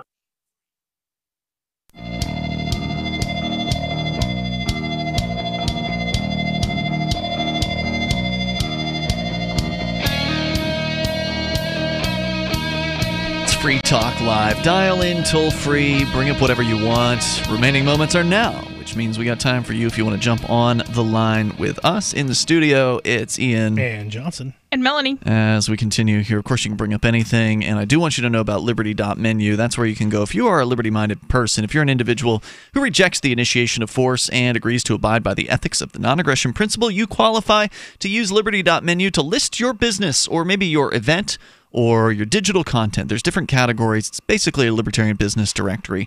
It's global. It's nice looking. It's easy to use the site. It's been around for a solid year now, and you can get started over at liberty.menu. and get your business up there. It's free to do, so really there's no reason not to do this, unless, of course, you don't want people to know that you are liberty-friendly. So go to liberty.menu, and if you want, you can use code FTL. You'll get a special Free Talk Live listener badge on your profile. Once again, that's liberty.menu. As we continue here, we're talking a little bit more about the Trump travel ban, and then, Melanie, you've got a story about miscarriages, which we will get into here. But just a little bit more on some of the background here. The Supreme Court ruling and overturning lower court rulings against, the lower courts had ruled against Trump's travel ban. In this case, they have ruled in favor of it. According to the story in the AP, Trump, the current travel ban dates from last September, because remember, he's tried a few different iterations of this, and again, many were slapped down. The first one slapped down at the lower court levels, and followed what the administration has called a thorough review by several federal agencies, although no such review has been shared with the courts or the public. Federal trial judges in Hawaii and Maryland had blocked the travel ban from taking effect, finding that the new version looked too much like its predecessors. Those rulings were largely upheld by federal appeals courts in Virginia and San Francisco, but the Supreme Court came to a different conclusion Tuesday. According to Roberts, who wrote for the majority, quote, "The policy has a legitimate grounding in national security concerns," unquote, and it has several moderating features, they claim, including a waiver program that would allow some people from the affected countries to enter the United States. Through April, the administration has granted waivers to less than 2% of those visa applicants since the ban took effect. Roberts wrote, "Presidents have frequently used their power to talk to the nation, quote, to espouse the principles of religious freedom and tolerance on which this nation was founded," but added that presidents have not always lived up to those inspiring words. The challengers to the ban asserted that Trump's statements crossed a constitutional line. Quote, "But the issue before us is not whether to denounce the statements. It is instead the significance of those statements in reviewing a presidential directive, neutral on its face, addressing a matter within the core of executive responsibility." So this is a major loss for the ACLU, who I believe was one of the contenders against this. I believe it was the ACLU that filed some of the initial cases very quickly, by the way, against some of these bans when they went into effect to try to stop them from affecting the people who were traveling at that moment in time, because there were literally people who were in airports or in the air who were being affected by this, people flying back into the United States, like actual U.S. citizens and green card holders flying into the U.S. from those countries, and the ACLU was able to put a stay essentially on the imposition of the bans to at the very least allow those people to come in. So very, very bad news for the freedom to travel, and this could open the door to other future, more restrictive bans. Melanie, any other analysis you want to lay on us here as from the legal perspective? Yeah, I mean, from a legal point of view, this is pretty much just, and I haven't read this case, so I'm just going on what you've said about it. This is pretty much just consistent with every Supreme Court case ever. It's national security concern. All they have to do, as long as they cite national security, they can get away with anything. Well, no, basically. They can't just be like, this is a law against, how much fluoride you have to have in the water because national security. They can't just tag on because national security to any law they want to write. But, something that is related to national security, which who is coming in from where, there's a pretty good case for that. And then also all they have to reach is rational review. So if it's at all rational basis review, so if there's a rational basis for that law, they win. I mean, this isn't really, from a legal perspective, this isn't really that controversial. The only weird thing about it is that it was that divided, but it's a political case, and so that happens to cases that are political sometimes. So I don't think it certainly doesn't seem to bode well for the future of freedom to travel into the United States, and we'll see what they build off of from this point. Of course, the wall is supposedly coming as well. So some very disturbing anti-freedom to travel things here, and that's it's not gonna be good, I think, in the future. Melanie, let's change gears here and get into your story here briefly in the remaining moments of the program. You had something about miscarriages? Yeah, so there was a woman in Arizona who was having a miscarriage, but sometimes your body doesn't acknowledge that right away. So she had to take a medication that was prescribed by her doctor to treat the miscarriage, not to start a miscarriage. Mm-hmm. And she went to Walgreens in Arizona, where the pharmacist pretty much told her, go away, I'm not giving you this because you're a horrible person for trying to have a miscarriage. Even though she already had the miscarriage, and this so drug the baby was dead. She had gone to the doctor. This drug kind of like helps you flush it out, basically. Yeah. The body flush the remnants. Yeah. Now, and as a pharmacist, he should know that sometimes drugs have multiple uses because they're not magic spells. They're substances. Right. So he basically told her, you shouldn't be even trying to do this, go away. She later got a text message from Walgreens telling her to pick it up at a different pharmacy, which it seems like she was able to do. Okay. And was this a presumably religious objection from this pharmacist? Yeah. And do you know which state was it? Arizona. Arizona, okay. And somebody had asked Walgreens on Twitter, how did this happen? What is your policy? And Walgreens was like, we give religious exemptions to pharmacists, but they have to pass on the work to another pharmacist. Okay. Now, apparently, he was the only pharmacist in the store at that time, and I don't see how it's that morally different from me giving you something to me being like, hey, Joe, give her something. Take care of this, yeah. I don't see the moral difference there, so would he even have done that or not, I don't know. First of all, this is just professional incompetency, in my opinion, because it's not it's not an abortion pill any more than an AR-15 is an assault rifle, because those are verbs, and this chemical and a AR-15 is an inanimate object. They don't do anything. They're inanimate objects. So, but it has AR right in the title. Yeah. So what's Armalite? I don't know what that is. So she had that issue, and this is kind of like a medical concern. Like, if you have what is now a foreign object, because it's a dead baby at this point, in your body, that's not particularly different than having any other foreign object in your body, because your body's not recognizing it as something it needs to take care of. So that can cause infections and death if you don't take care of that, like now. Right. The body will deal with it. Maybe he thought his role as pharmacist was to be a farmer. He's farming lithopedians. What is a lithopedian? A lithopedian is the medical term for a stone baby, which is what happens. A stone baby. If a woman, not a stoned baby. Not a stoned baby. There's no medical marijuana involved here. This is what happens when a woman has a miscarriage and does not expel the fetus, and the fetus is too large to be reabsorbed back into the body. Oh wow! It calcifies with literal calcium for the body and becomes a literal stone fetus within the body. That's crazy. So essentially, which is why we have medications to treat this. Yeah. And there is no abortion going on. There's no killing, feticide, murder going on. The baby's already dead. The doctor had verified this many times. Now, I'm not going to necessarily fault Walgreens for this. According to the state of Arizona, and I went and read the statute. Now, granted, this is not my area of law, but they cite the statute in the CNN article that I have.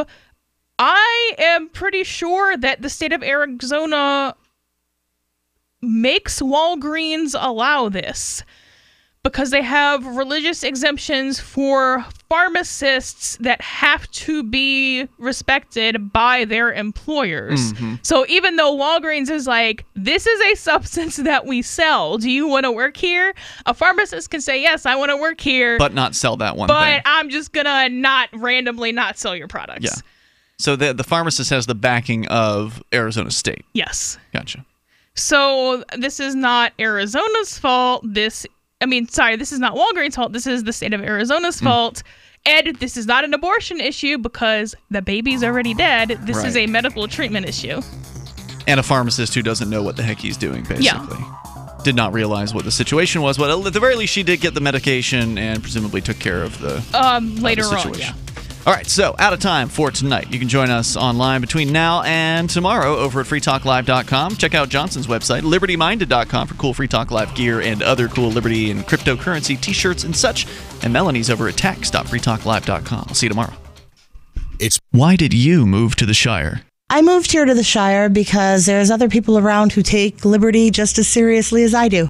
I moved to the Shire because I saw videos of people challenging authority and thought that I could get support myself. it called to me, like, do this right now. I wanted to be around people like me who got it. And once I got here, I knew there was nowhere else that I wanted to be. I've always wanted to change the world. So I moved to the Shire to join people who were actually working towards doing the same thing. The people here are awesome, loving, and positive. It was for the adventure and for the feeling of something important is happening here. And I just wanted to come to sort of be part of that. Visit ShireSociety.com to read and sign the Shire Society Declaration and learn the reasons why, if you love liberty, you should immigrate to the Shire. Plus, add yourself to the Shire map at ShireSociety.com. That's ShireSociety.com. Cell 411 is a free app for Android and iOS that replaces government-controlled 911. Cell 411 allows you to preset a group of friends or private organizations to show up at any emergency. Cell 411 is a nightmare for the state because it proves their so-called services aren't needed. Cell 411 has had thousands of installs, and of course it's covered by the BIPCOT no government license. Cell 411 because your friends won't shoot you when you're in trouble. Without the government, who would build the emergency services? You and Cell 411. Get it today at getcell411.com. The three most important things you can do for Free Talk Live are: 1, share one episode a week on Facebook or in some other social networking site. 2, buy the things you buy online through shop.freetalklive.com. 3, give $5 a month to the AMP program. It's my firm belief that Free Talk Live's AMP program is the best use of your charitable dollar among liberty-oriented organizations. Support all the organizations you love, but make sure you give $5 a month to AMP at amp.freetalklive.com. The latest episode of Declare Your Independence is next, after the news, here on the Liberty Radio Network, LRN.FM. From Keene, the Shire, the Liberty Media capital of the world, this is Daryl W. Perry, host of FPP Radio News for Tuesday, June 26th, 2018. Silver is trading at $16.19 per ounce. Gold is valued at $1,256 per ounce. Zencash is trading at $16, and the average price of Bitcoin is $6,215. Antiwar.com reports with the first skirmishes of the Syrian southwestern offensive starting to grow into outright fighting. Reports out of the area say that over 50,000 civilians have fled their homes in just the past week. This is overwhelmingly from the areas in the de-escalation zone expected to be the major targets in the fighting. Journalists in the area say that at least 27 civilians were killed. The displaced are scattering in all directions, some going deeper into rebel territory along the border, others heading north out of the likely contested areas. The de-escalation zone in Daraa was for quite some time totally calm, and a lot of people living in the area were much safer than people in most of the rest of the war-torn Syria. That zone is rapidly collapsing, however. Syria has telegraphed their offensive against rebels in the area for months as Al-Qaeda's Nusra Front has tried to attack army positions ahead of the offensive itself. With the fighting seeming likely to just grow in the weeks to come, locals are scrambling to find a safe place to wait it out. Are you an advocate for free market money? Do you promote Bitcoin as an alternative in a fiat-centric world? Then you need Spend a Bit in your arsenal, the search engine for things you can buy with Bitcoin. Spend a Bit aggregates millions of products from thousands of Bitcoin-enabled merchants. Keep your money in the free economy. Visit spendabit.co today. Bitcoin merchants, ask about our merchant suite to reach even more customers. Spendabit.co. UPI reports the U.S. Supreme Court on Monday sent a pair of high-profile cases back to lower courts, one in which a florist refused to cater a same-sex wedding and one on redrawing political districts in North Carolina. In an unsigned order, the justices vacated a lower court ruling that found a Washington state florist intentionally discriminated against a same-sex couple by refusing to provide flowers. It returned the case to Washington's Supreme Court, giving florist Baronelle Stutzman an opportunity to restate her case. Monday's action came just weeks after a Supreme Court decision in a similar case in Colorado. In that case, a baker